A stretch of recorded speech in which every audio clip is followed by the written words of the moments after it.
तो सबसे पहले हम बताते हैं कि आपको टोटल 4 फैक्टर हैं जो कि नॉर्मली हम ब्रॉडली कैटेगराइज कर सकते हैं कि वो फैक्टर जो कि कंज्यूमर के बाइंग प्रोसेस को अफेक्ट करते हैं। पहला है कल्चर, दूसरा है सोशल, तीसरा है पर्सनल, चौथा है साइकोलॉजिकल। और ये चारों फैक्टर क्या करते हैं, बायर्स के बाइंग डिसीजन को इफेक्ट करते हैं। कहीं ना कहीं पे उसका कल्चर, उसका सब कल्चर, सोशल क्लास, उसके रेफरेंस ग्रुप, उसकी फैमिली, उसका रोल क्या है फैमिली में, सोसाइटी में, स्टेटस क्या है, उसकी एज क्या है, कौन सी लाइफ साइकिल के स्टेज पे है, ऑक्यूपेशन क्या है, इकोनॉमिक सिचुएशन कैसी है, उसकी पर्सनैलिटी कैसा है, सेल्फ कॉन्सेप्ट क्या है, मोटिवेशन कैसा है, परसेप्शन, लर्निंग, बिलीफ, एटीट्यूड, ये सभी जो है किसी भी बायर के जो हैं वो अफेक्ट करते हैं उसके बाइंग बिहेवियर को। तो एक एक करके हम सारे फैक्टर्स को डिस्कस करेंगे। तो चलिए स्टार्ट करते हैं। तो सबसे पहले है कि कल्चरल फैक्टर। तो कल्चरल फैक्टर को हम ब्रॉडली 3 कैटेगरी में डिवाइड कर सकते हैं जो कि बाइंग बिहेवियर को इन्फ्लुएंस करते हैं किसी भी कंज्यूमर के। तो पहले आता है कल्चर।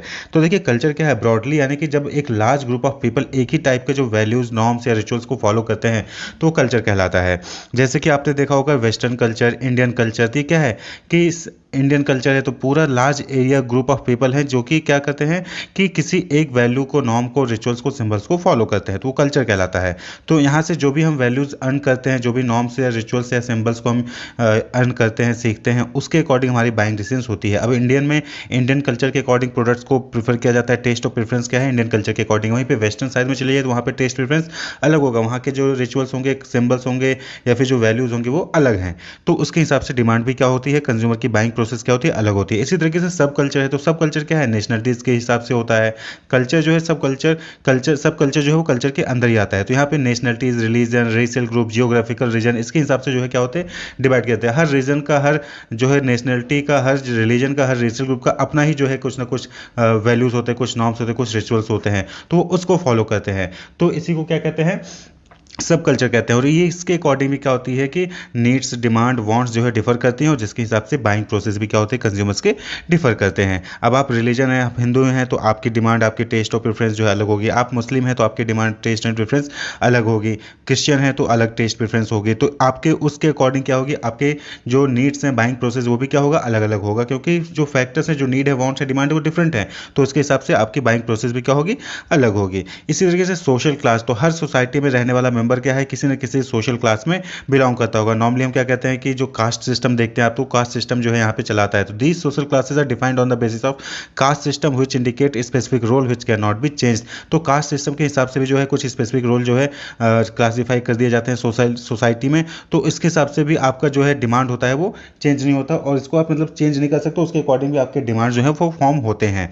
तो ये सारे फैक्टर्स हैं जो कि अफेक्ट करते हैं किसी भी कंज्यूमर बाइंग बिहेवियर के, यानी उसके बाइंग बिहेवियर की, वो क्या खरीदेगा, कब खरीदेगा, कैसे खरीदेगा, वो कहीं ना कहीं ये कल्चर, सब कल्चर, सोशल क्लास उसका जो है वो अफेक्ट करता है। इसी तरीके से तीसरा फैक्टर है, नेक्स्ट है that is social factor. Social factor यानी कि सोसाइटी यानी कि आप किसके साथ रह रहे हो, वो भी कहीं ना कहीं इंपॉर्टेंट फैक्टर होता है आपके बाइंग बिहेवियर पे, जो फैक्टर इफेक्ट डालता है। तो सबसे पहले आता है रेफरेंस ग्रुप। रेफरेंस ग्रुप यानी कि आप किसको रेफर करते हो। Reference group are groups that consumer compare themselves to और एसोसिएट विथ, यानी कि या तो उसको कंपेयर करता है या फिर उससे अटैच होना चाहता है या फिर उससे जो है जुड़ा हुआ है, तो उसी को हम क्या कहते हैं, रेफरेंस ग्रुप कहते हैं। तो उसको नॉर्मली 2 कैटेगरी में डिवाइड किया जाता है, प्राइमरी ग्रुप और सेकेंडरी ग्रुप। तो प्राइमरी ग्रुप क्या है, are basically the set of people whom you meet every day. तो प्राइमरी ग्रुप हम उस ग्रुप को कहते हैं, उन लोगों को कहते हैं जिनसे आप रेगुलरली, प्रतिदिन जो है आप मिलते हैं। जैसे कि फैमिली क्या हो गया, प्राइमरी ग्रुप हो गया।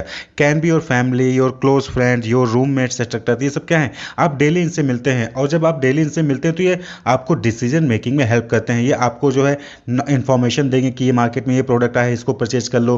कंपेरिजन की बात करेंगे कि आप प्रोडक्ट का जैसे सपोज को सैमसंग का मोबाइल लें, फिर मोटोरोला का मोबाइल लें, तो आपकी फैमिली मेंबर्स, आपके रूममेट्स, आपके क्लोज फ्रेंड इसमें आपको हेल्प करते हैं डिसीजन मेकिंग में। तो ये फैक्टर है। आप सपोज करिए सैमसंग लेना चाह रहे थे, लेकिन फैमिली वालों ने कहा या फिर जो अपने फ्रेंड ने कहा कि नहीं भाई मोटोरोला फोन अच्छा आया है, आप उसको परचेज कर लीजिए, तो ये क्या हो गया कि आपके डिसीजन को इन्होंने चेंज कर दिया। तो ये फैक्टर अफेक्टिंग, तो फैमिली की वजह से भी, क्लोज फ्रेंड की वजह से, रूममेट्स की वजह से भी आपके डिसीजन क्या होते हैं, चेंज होते हैं। तो प्राइमरी ग्रुप कहलाता है।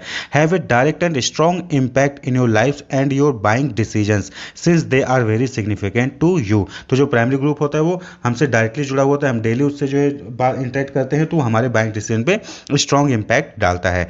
Give you very honest and clear advice. तो जो प्राइमरी ग्रुप होता है नॉर्मली वो हमें जो है वेरी क्लियर और एक ऑनेस्ट एडवाइस देता है, क्योंकि वो नहीं चाहता है कि हमारा नुकसान हो, तो इसीलिए वो हमें ऑनेस्ट जो है एडवाइस देता है बाइंग प्रोसेस में। वहीं पे सेकेंडरी ग्रुप की बात करें तो सेकेंडरी ग्रुप में क्या आता है, ये फॉर्मल ग्रुप होते हैं और लेस फ्रिक्वेंटली हम इनसे मिलते हैं। ठीक है, तो ये सेकेंडरी ग्रुप क्या है, फॉर्मल होता है और फिर हम उनसे मिलते भी नहीं होंगे या फिर लेस फ्रिक्वेंटली उनसे मिलते हैं। जैसे ऑफिस के लोग हो गए तो क्या है, कभी कभार मिले तो मिले, नहीं तो नहीं मिले। They might be professionals, your colleagues, your senior at work और your acquaintance at club etcetera.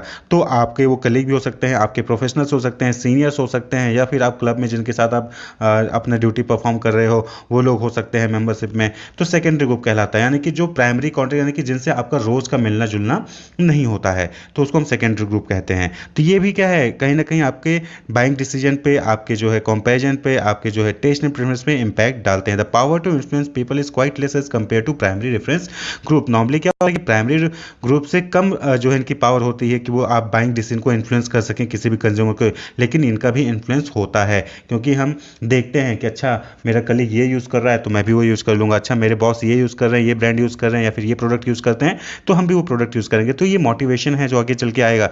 तो ये भी क्या है, कहीं ना कहीं आपके बाइंग डिसीजन पे अफेक्ट करता है। वहीं पे कुछ अलग ग्रुप्स है जैसे कि एस्पिरेशनल ग्रुप। एस्पिरेशनल ग्रुप क्या होता है कि one to which a person में want to become part of, यानी कि आप लोग चाहते होंगे कि हाँ मैं इस ग्रुप का एक हिस्सा बन जाऊँ, इस ग्रुप का हिस्सा बन जाऊँ। तो ये क्या है, एस्पिरेशनल ग्रुप कहलाता है। तो ये अलग टाइप के हैं, सोशल फैक्टर में आते हैं। नॉर्मली जो कंज्यूमर बाइंग बिहेवियर में है आपको प्राइमरी ग्रुप और सेकेंडरी ग्रुप भी पढ़ना है, लेकिन एस्पिरेशनल ग्रुप को भी बारे में पता होना चाहिए क्या होता है। तो एस्पिरेशनल ग्रुप यानी कि वो ग्रुप जिसको आप ज्वाइन करना चाहते हो, और वो क्या है, वो ग्रुप भी आपके एडवाइस को, आपके जो बाइंग प्रोसेस को वो अफेक्ट कर सकता है। क्यों, क्योंकि आप उसको ज्वाइन करना चाहते हो। तो बट ऑब्वियस सी बात है कि अगर उस ग्रुप से कोई इन्फॉर्मेशन आती है कि हाँ ये प्रोडक्ट परचेज करना है, तो आप भी क्या करोगे, इन्फ्लुएंस हो जाओगे और आप उस प्रोडक्ट को परचेज करोगे क्योंकि आप उस ग्रुप को ज्वाइन करना चाहते हो।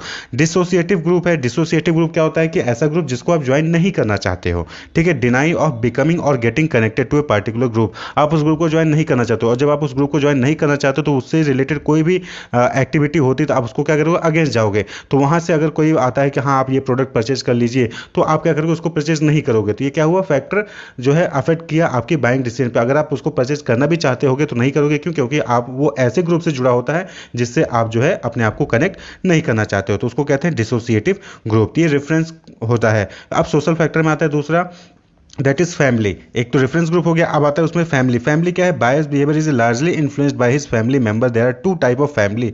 तो दो टाइप की फैमिली होते हैं, और फैमिली आपको पता ही है कि मम्मी पापा भाई बहन, ये सब भी एक इंपॉर्टेंट फैक्टर होते हैं, और ये प्राइमरी ग्रुप में ही आते हैं। इंपॉर्टेंट फैक्टर होते हैं जो कि कंज्यूमर के बाइंग बिहेवियर पे अफेक्ट डालता है।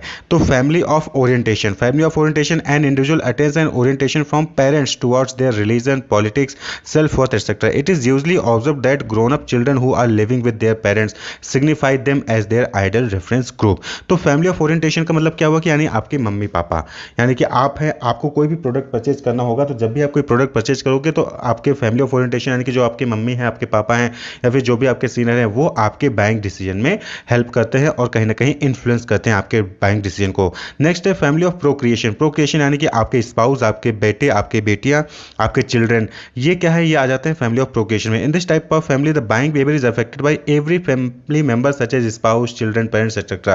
They purchase product considering the requirements of every individual in the family। तो फैमिली ऑफ प्रोक्रिएशन में क्या हो जाता है कि आप जो है क्या करते हैं कि अपने बेटे का, अपने बेटी का, अपने भाई का, अपने बहन का, अपने जो है स्पाउस का यानी कि हस्बैंड या वाइफ का, उन सबको ध्यान में रखते हुए अपनी बाइंग डिसीजंस लेते हैं। तो ये क्या है, अफेक्ट करते हैं आपके बाइंग बिहेवियर को, इसलिए आपको यहाँ पे पढ़ना है। तो जैसे रेफरेंस ग्रुप में हो गया कि प्राइमरी ग्रुप भी आपके डिसीजन को अफेक्ट करता है, सेकेंडरी ग्रुप जो है वो भी अफेक्ट करता है, फैमिली ऑफ ओरिएंटेशन जो है अफेक्ट करता है, फैमिली ऑफ प्रोक्रिएशन भी जो है आपको अफेक्ट करता है। इसी तरीके से कुछ अलग रोल भी है जो कि फैमिली मेंबर परफॉर्म करते हैं, जैसे influencer, ones who give idea और इन्फॉर्मेशन अबाउट द प्रोडक्ट और सर्विस टू द कंज्यूमर। तो इन्फ्लुएंसर कौन हो गए, वो लोग जो आपको इन्फॉर्मेशन देते हैं प्रोडक्ट के बारे में कि अरे जैसे आपका बच्चा किसी आप कोई एडवर्टीजमेंट देखते हो तो बच्चा आपके पास आता कहता है कि पापा ये जो है नया प्रोडक्ट आया है, ये नया चॉकलेट आया है, नया बिस्किट आया है, चलो इसको हम खरीद के खाते हैं। तो ये इन्फ्लुएंस हो गया। इन्फ्लुएंसर, आप उस बच्चे ने इन्फ्लुएंस किया, आपको इन्फॉर्मेशन दी कि ये नया मार्केट में आइटम आया है, आप उसको परचेज करिए। इसी तरीके से गेट कीपर क्या होती है? Gate keepers are the family members who usually panel the information, यानी कि गेट कीपर क्या करते हैं कि इन्फॉर्मेशन को छानते हैं, साफ करते हैं, गेट प्रोटेक्ट करते हैं कि सही इन्फॉर्मेशन पास हो रही है या गलत इन्फॉर्मेशन पास हो रही है। डिसीजन मेकर क्या होता है कि आप फैमिली में कोई बड़ी चीज़ लेनी, सपोज करिए कार लेना है या फिर कोई और प्रोडक्ट परचेज करना है, तो उसमें जो फाइनल डिसीजन लेता है कि हाँ पापा कह दिए तो यही आएगा, तो ये होता है ना, तो दैट इज डिसीजन मेकर, यानी कि मम्मी हो सकते हैं, पापा हो सकते हैं, या फिर आपका छोटा भाई हो सकता है, कोई भी हो सकता है जो कि फाइनल डिसीजन लेता है कि कौन सा प्रोडक्ट परचेज करना है, कौन सा नहीं करना है। वहीं पे बायर वो हो जाता है जो है फैमिली में जो परचेज एक्चुअली में जाके परचेज करता है प्रोडक्ट को, वो बायर कहलाता है। और एंड यूज़र जो उस प्रोडक्ट को यूज़ कर रहे होते हैं फाइनली, तो वो क्या कहलाते हैं? एंड यूज़र कहलाते हैं। तो ये अलग अलग रोल्स हैं जो कि फैमिली मेंबर्स के होते हैं। तो सोशल फैक्टर में आ जाता है। वहीं पे अगला फैक्टर है सोशल फैक्टर के अंदर ही रोल एंड स्टेटस, यानी कि आपका रोल क्या है आपकी फैमिली में और आपका स्टेटस क्या है आपकी फैमिली में या फिर आपके प्रोफेशनल में, यानी जहाँ आप जॉब कर रहे हैं या फिर जो भी आपके ऑक्यूपेशन है उसके हिसाब से आपका स्टेटस क्या है सोसाइटी में। तो ये भी कहीं ना कहीं आपके इम्पैक्ट डालता है किस पे? बाइंग डिसीजन पे।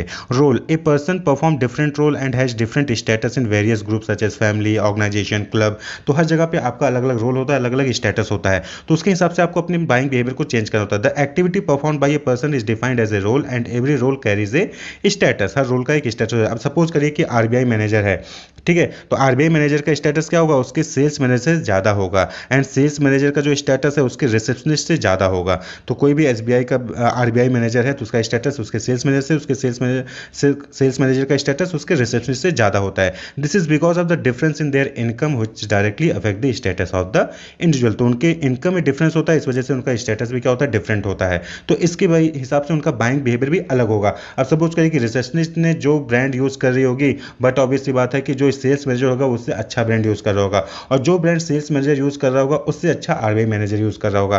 तो ये डिफरेंस होता है, स्टेटस के हिसाब से आप अपने बाइंग बिहेवियर को चेंज करते हो। Therefore the buying decision of an individual is largely based on its role and status in the society.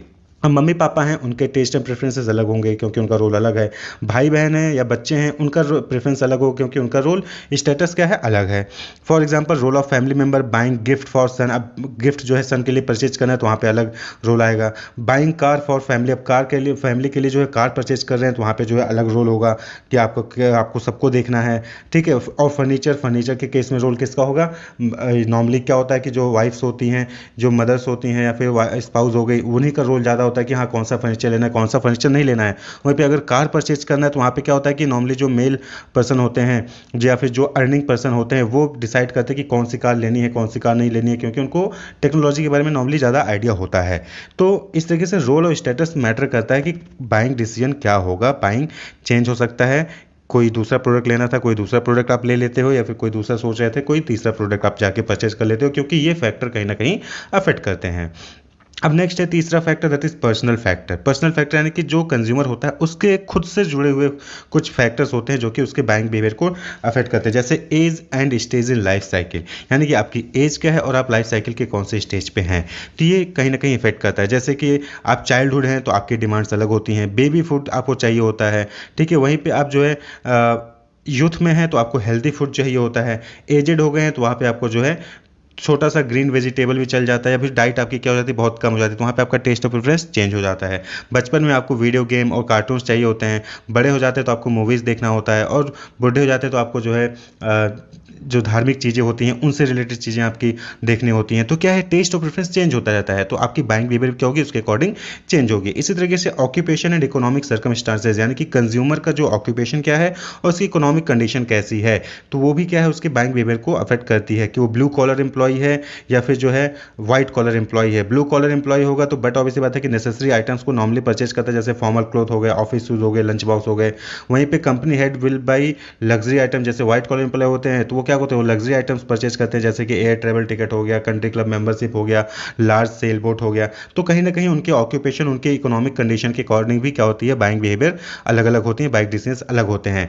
उनका लाइफ स्टाइल कैसा है वो भी इंपॉर्टेंट फैक्टर है कि life style is a certain way in which an individual lives his life. तो life style का मतलब कि आप अपनी ज़िंदगी कैसे जीते हैं। कुछ लोग कम इनकम में भी अच्छी लाइफ जीते हैं, कुछ लोग अच्छे इनकम में भी जो है खराब लाइफ जीते हैं। तो आपकी लाइफ स्टाइल कैसी वो मैटर करता है। तो लाइफ स्टाइल के हिसाब से भी आपका जो है बैंक जो है बिहेवियर वो चेंज चेंज होता है। A person belonging to upper class will buy only luxury cars because it suits his life style. तो जो पर्सन है जो कि ज़्यादा पैसे कमा रहा है, फिर अपर क्लास से बिलोंग करता है, तो वो लग्जरी कार ही परचेज करेगा। क्यों? क्योंकि उसकी लाइफ स्टाइल को सूट करता है। भाई हम अमीर लोग हैं, हम लग्जरी कार से चलते हैं, हम गरीब लोग हैं, हम साइकिल से ही चलेंगे, हम मोटरसाइकिल चलेंगे। तो ये डिफरेंस होता है, लाइफ स्टाइल ऐसा बन जाता है। तो आपके ऑक्यूपेशन और इकोनॉमिक कंडीशन की वजह से ही कहीं ना कहीं ये फैक्टर आता है। तो उसके हिसाब से भी आपकी बाइंग क्या है, बिहेवियर क्या होती है, अलग अलग होती हैं। अब बट ऑब्वियस सी बात है कि आपकी लाइफ स्टाइल पुअर वाली है या फिर मिडिल क्लास इनकम के लोग हैं, तो फिर वो क्या करेंगे, बाइक से ही चलेंगे। वहीं पे अगर आप अपर क्लास के लोग हैं तो आपको कार परचेज करोगे। तो बाइंग बिहेवियर क्या हो गया, अफेक्ट कर गया, किसकी वजह से, लाइफ स्टाइल की वजह से। पर्सनैलिटी, आपकी पर्सनैलिटी कैसी है, कैरेक्टरिस्टिक्स क्या है पर्सन का, उसके अकॉर्डिंगली क्या है आपकी बाइंग बिहेवियर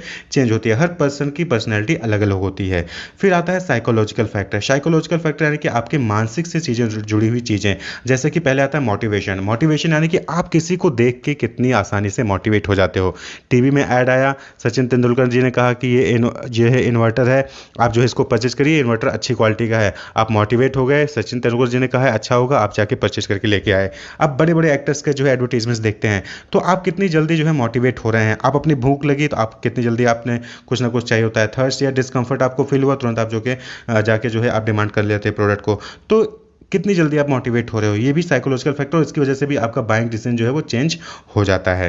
परसेप्शन यानी कि आपका परसेप्शन क्या है। आपने सपोज करिए कोई एक प्रोडक्ट परचेज किया और आपको खराब लगा, तो अब आगे से आप उस ब्रांड का कोई प्रोडक्ट यूज़ ही नहीं करते। क्यों? क्योंकि आपने परसेप्शन डाला है कि उस ब्रांड का प्रोडक्ट क्या है वो खराब होता है। जैसे चाइना का प्रोडक्ट हो गया, तो चाइना का प्रोडक्ट हम नॉर्मली क्या समझते हैं कि वो खराब प्रोडक्ट है, ज़्यादा दिन नहीं चलेगा, इलेक्ट्रॉनिक जो प्रोडक्ट होता है। तो ये स्टीरियोटाइप हो गया, यानी कि जनरल बिलीफ बना लेते हैं। वहीं पे हेलो इफेक्ट क्या हो गया, when one trait of a person और thing is used to make an overall judgement of that person और थिंग। हेलो इफेक्ट भी होता है। तो ये परसेप्शन आपने देखिए, यहाँ पे मोटिवेशन थ्योरी हो गया, परसेप्शन थ्योरी हो गया, लर्निंग थ्योरी हो गया। यहाँ पे हम इन डिटेल नहीं जा रहे हैं। आप जो है आपने ऑर्गेनाइजेशनल बिहेवियर में सब्जेक्ट में पढ़ा होगा थ्योरीज को, आप वहाँ से उसको इन डिटेल देख सकते हैं कि क्लासिकल कंडीशनिंग थ्योरी क्या है, तो ऑपरेंट कंडीशनिंग थ्योरी क्या है, आप लर्निंग थ्योरीज में इसको देख लीजिएगा। तो परसेप्शन यहाँ पे क्या हो गया कि परसेप्शन का मतलब क्या हो गया कंज्यूमर बाइंग बिहेवियर में, कि आप किसी प्रोडक्ट के बारे में क्या आपकी धारणा है, आप कैसे किसी प्रोडक्ट को देखते हो।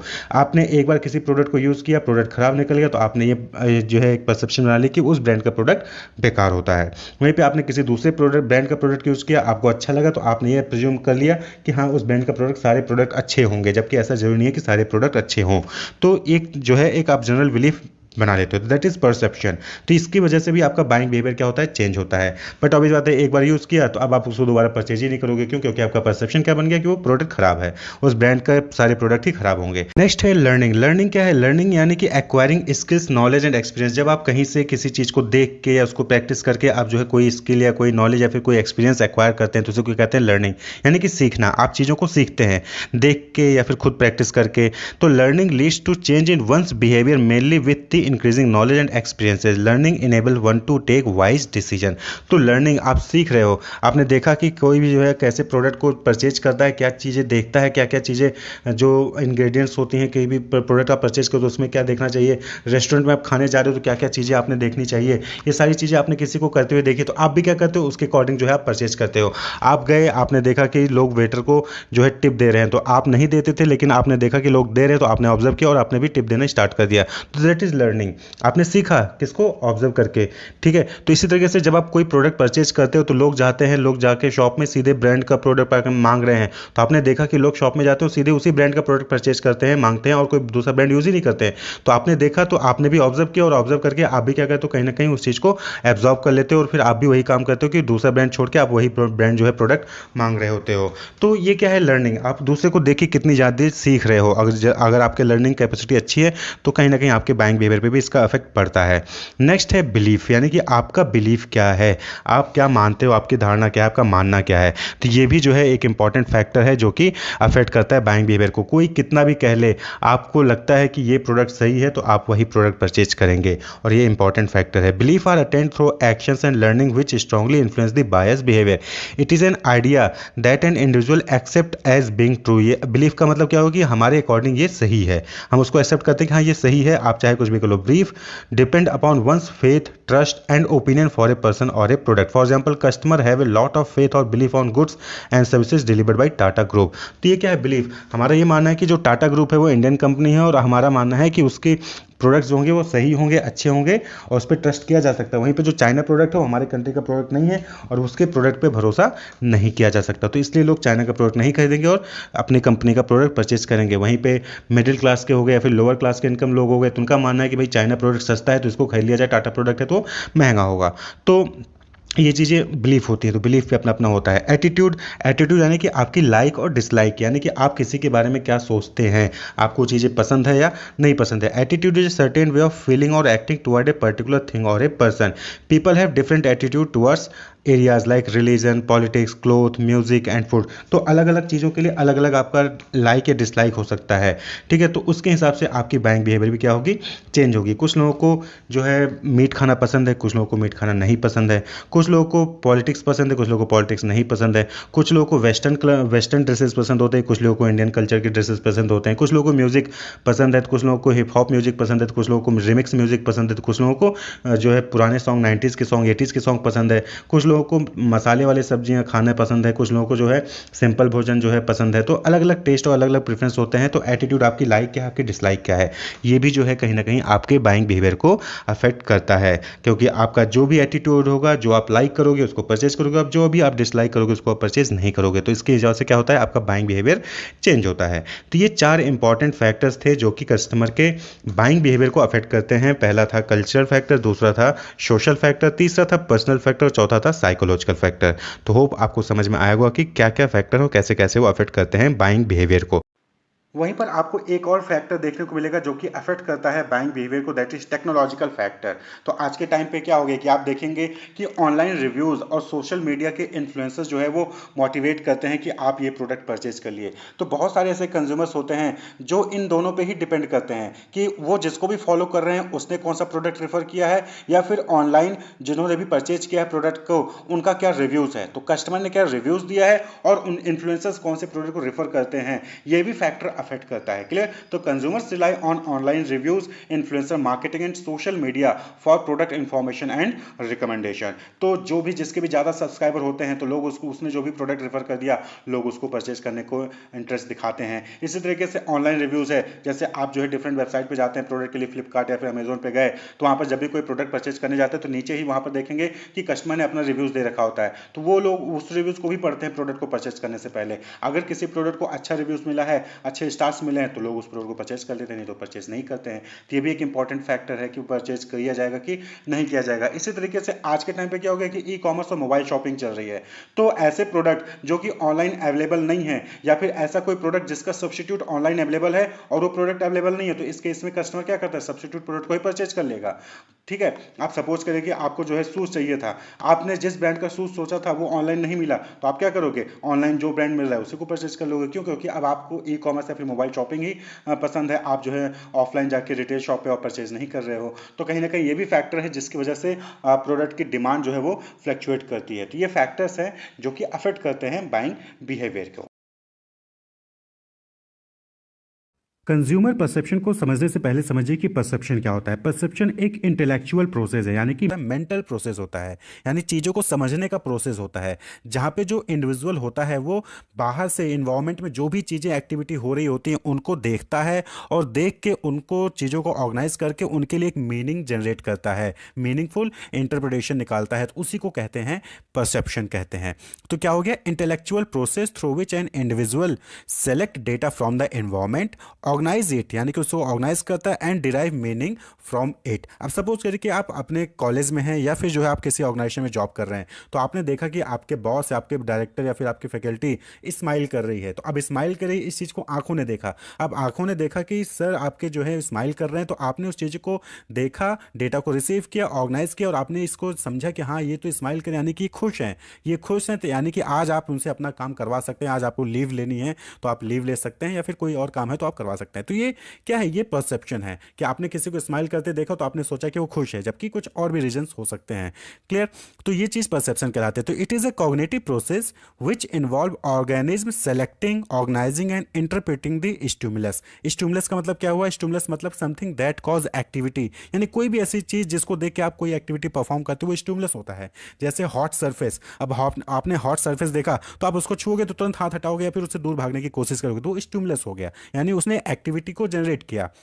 क्लियर। तो ये कॉग्निटिव प्रोसेस होता है परसेप्शन, जो कि ऑर्गेनिज्म क्या करता है, उसमें कुछ चीज़ें सेलेक्ट करता है, उसको ऑर्गेनाइज करता है और उसके लिए कोई एक मीनिंग जनरेट करता है। यानी कि आपने बॉस को देखा, बॉस स्माइल कर रहे हैं, आपने उस चीज़ को ऑर्गेनाइज किया, ऑर्गेनाइज करके आपने इंटरप्रेट किया कि हाँ आज बॉस हैप्पी है, बॉस खुश है। ठीक, दैट इज कॉग्निटिव प्रोसेस। यहाँ पे स्टिमुलस क्या हो गया, बॉस और बॉस की स्माइल, वो स्टिमुलस हो गया, उसको देख के आपने एक मीनिंग जनरेट किया, that is your perception. Clear. तो इसी तरीके से एक एग्जांपल आप दे सकते हैं कि जैसे क्या होता है कि child hit brother after seeing violent movie. यानी कि बच्चों को क्या होता है, इसलिए देखा कहा जाता है कि बच्चों को वायलेंट मूवी नहीं दिखाना चाहिए, क्योंकि बच्चे उसको परसेप्ट कर लेते हैं। बच्चे ने वायलेंट मूवी देखी और उसने जो है उसको देखने के बाद अपने भाई के साथ फाइट किया। तो अब यहाँ पे क्या हो गया, जो वायलेंट मूवी है वो क्या हो गया, वो स्टिमुलस हो गया। उसने जो है एक्टिविटी जनरेट की, क्या एक्टिविटी जनरेट की, हिट। यानी उस बच्चे को उसने सिखाया कि आप हिट कर सकते हो अपने भाई को। तो हिट करना क्या हो गया, बिहेवियर। और चाइल्ड क्या हो गया, ऑर्गेनिज्म। चाइल्ड क्या हो गया, इंडिविजुअल। इंडिविजुअल ने वायलेंट मूवी देखी यानी स्टिमुलस को देखा, और हिट यानी बिहेवियर उसने शो किया। तो ये परसेप्शन होता है। क्लियर। तो अब परसेप्शन जो है, ये जो है यहाँ पे दो चीज़ें इंपॉर्टेंट है, एक सेंसेशन और एक परसेप्शन। दोनों में थोड़ा सा डिफरेंस होता है। सेंसेशन एक्चुअली में ना परसेप्शन से पहले आता है। सेंसेशन क्या है, आपके बहुत सारे सेंसरी ऑर्गेन होते हैं, 5 होते हैं, आइज, ईयर, नोज, टंग, स्किन, ये सब क्या है, सेंसरी ऑर्गेन है। अब ये सेंसरी ऑर्गेन जो होते हैं ना, ये इन्वायरमेंट से, जो आपके इन्वायरमेंट से वहाँ से डेटा कलेक्ट करने में आपको हेल्प करते हैं। जैसे अब हॉट सरफेस है, तो हॉट सरफेस को आपने जैसे टच किया तभी तो पता चलता है कि हॉट सरफेस है, या फिर उसमें से भाप निकल रही है, आग निकल रहा है, तो आप उसको देख के समझ सकते हैं कि हॉट सरफेस है, या उसको छू के समझ सकते हैं। यानी कि सेंसरी ऑर्गन आपके अंदर सेंसेशन क्रिएट करते हैं, और उस सेंसेशन के बेसिस पे आप जो है ऑर्गेनाइज करके उसके लिए कोई मीनिंगफुल डेटा निकालते हैं। तो दैट इज परसेप्शन। क्लियर। तो सेंसेशन और परसेप्शन आपके बीच में डिफरेंस होना चाहिए। Sensation, we use our sensory organ to select data from environment called sensation. यानी कि सेंसेशन के थ्रू ही आप डेटा कलेक्ट करते हो। आपकी आंखों ने देखा, आईज ने देखा, ईयर ने, कानों ने सुना, नोज ने कुछ स्मेल किया, टंग ने कुछ टेस्ट किया, स्किन ने कुछ फील किया। तो यहां से आपके अंदर सेंसेशन आता है। उस सेंसेशन के बेसिस पे जो है आप उसको ऑर्गेनाइज करके एक मीनिंगफुल मीनिंग निकालते हैं। That is and the organise it and derive meaning, that is perception. तो सेंसेशन से परसेप्शन। तो परसेप्शन क्या करता है, perception correlate, integrate and comprehend different sensation. तो परसेप्शन का मतलब क्या हो गया कि परसेप्शन में हम चीजों को, जो भी हम सेंसेशन से हमारे पास आ रही हैं, उसको हम कोरिलेट करते हैं, इंटीग्रेट करते हैं और कॉम्प्रीहेंड करते हैं डिफरेंट सेंसेशन को। तो that is perception. Clear. Consumer जब भी कोई प्रोडक्ट यूज़ करता है या फिर एक्सपीरियंस करता है, या फिर उसने जो है किसी कंपनी के प्रोडक्ट की जो है एडवर्टीजमेंट देखी, उसकी प्राइसिंग देखी, उसकी क्वालिटी देखी, क्लियर, या फिर उसकी विजिबिलिटी देखी, तो उसके बेसिस पे क्या करता है कंज्यूमर, एक ओपिनियन, एक फीलिंग या फिर एक बिलीफ जो है उस प्रोडक्ट के बारे में, उस कंपनी के बारे में बना लेता है। और वही चीज़ क्या कहलाती है, कंज्यूमर परसेप्शन। तो consumer perception is the opinion, feeling and belief customer have about your brand और एनी ब्रांड। यानी कि आपके प्रोडक्ट के ब्रांड के बारे में कस्टमर की क्या फीलिंग है, क्या ओपिनियन है, क्या बिलीफ है, on the basis of his experience और फिर on the basis of price और क्वालिटी और द यूजिबिलिटी। तो वही चीज़ कंज्यूमर परसेप्शन कहलाता है। तो कस्टमर परसेप्शन जो है ये पॉजिटिव भी हो सकता है, नेगेटिव भी हो सकता है। भाई आपका प्रोडक्ट यूज़ किया, बहुत अच्छा लगा हमको, अच्छे प्राइस में, कम प्राइस में जो है हमें अच्छी क्वालिटी का प्रोडक्ट मिल गया, हमने जो है कस्टमर का एक्सपीरियंस उसमें अच्छा रहा, तो उसकी जो फीलिंग होगी या फिर ओपिनियन होगा उस प्रोडक्ट के लिए क्या होगा, पॉजिटिव होगा। वहीं पे कस्टमर ने किसी प्रोडक्ट को परचेज किया, उसके लिए अच्छा खासा अमाउंट पे किया, लेकिन उससे उतना सेटिस्फैक्शन या फिर जो बेनिफिट चाहिए था उसको वो नहीं मिला, तो फिर क्या होगा, वहाँ पे उस चीज़ को लेकर नेगेटिव फीडबैक आ जाएगा, नेगेटिव ओपिनियन जो है वो कस्टमर का बन जाता है। खासकर मूवीज़ के केस में आप देखते होंगे या फिर सर्विस के केस में देखते होंगे कि आप किसी रेस्टोरेंट में खाना खाने जाते हैं, वहाँ पर आप जो है 1000 रुपये 2 लोगों के लिए जो है पे करके आ रहे हैं, और उसके बाद वहाँ पे अच्छी सर्विस नहीं मिल रही है, आप वेटर को बुला रहे हो, वेटर नहीं पहुँच रहा है, खाना टेस्टी नहीं था, तो आपका जो है वहाँ पे नेगेटिव वहाँ पर ओपिनियन या फीलिंग बन जाएगा। तो आपका परसेप्शन उस रेस्टोरेंट के लिए क्या हो जाएगा, नेगेटिव हो जाएगा। आप क्या है, आप ना खुद जाओगे और साथ ही साथ किसी दूसरे को भी वहाँ पे जाने से रोकते हैं। वहीं पे पॉजिटिव कब होगा, जब आपने अच्छा एक्सपीरियंस जो है वहाँ से लिया हो या फिर अच्छी इन्फॉर्मेशन आपने गैदर की हो। क्लियर। तो आप कैसा देखते हैं, क्लियर। तो कंज्यूमर जो परसेप्ट करता है, जो देखता है, जो एक्सपीरियंस करता है, उसके हिसाब से अपना परसेप्शन बनाता है, वही चीज़ कंज्यूमर परसेप्शन कहलाता है। तो the customer perception process occurs when customer interact with your brand, product और सर्विस। तो कंज्यूमर परसेप्शन कब स्टार्ट होता है, जब कोई कंज्यूमर किसी ब्रांड को, किसी प्रोडक्ट को या फिर सर्विस को इंटरेक्ट करता है, उसको यूज़ करता है या फिर उसके कॉन्टैक्ट में आता है, उसकी एडवर्टीजमेंट को देखता है, तो फिर वहाँ से कंज्यूमर परसेप्शन जो है स्टार्ट हो जाएगा। तो कंज्यूमर परसेप्शन में नॉर्मली 3 स्टेप होंगे, sensing, organising and and reacting. तो this process includes sensing, sensing meaning what they see, touch, taste, hear and feel related to the product और service, such as the music playing in the background at a retail store और restaurant. तो यानी कि sensing यानी कि आपके जो sensory organ हैं, यानी कि आपकी आंखें, आपका जीभ, आपके ईयर्स, ये सब क्या महसूस कर रहे हैं किसी प्रोडक्ट को यूज़ करने पर या फिर किसी प्रोडक्ट को टच करने पर, क्या फील कर रहे हैं, क्या सुन रहे हैं, उससे जो है वो क्या करते हैं, कुछ ना कुछ इन्फॉर्मेशन वहाँ से गैदर करते हैं। क्लियर। और उस इन्फॉर्मेशन को जो कि वो गैदर करते हैं वो क्या करते हैं, उसको ऑर्गेनाइज करते हैं। तो after sensory experience their minds organise this information based on their own personal values and belief. तो अपने वैल्यूज और अपने बिलीफ के अकॉर्डिंग उस इन्फॉर्मेशन को क्या करते हैं, जो उन्होंने सेंसरी ऑर्गन से इन्फॉर्मेशन को इकट्ठा किया उसको ऑर्गेनाइज करते हैं। ठीक है। जैसे एक customer may consider where to eat for dinner by comparing menu price, distance from their house and the sustainability practices of different restaurant. यानी कि जो कस्टमर है वो डिफरेंट इन्फॉर्मेशन को गैदर करता है कि यहाँ पर जो है वो वाला ए रेस्टोरेंट है वहाँ पे प्राइस ज़्यादा है, बी रेस्टोरेंट है वहाँ पे प्राइस ठीक ठाक है, सी रेस्टोरेंट है वहाँ पे बहुत ज़्यादा सस्ता है। लेकिन ए में जो है अच्छी क्वालिटी की सर्विस है, बी जो है उसमें ठीक ठाक सर्विस है, सी में सर्विसेज अच्छी नहीं है।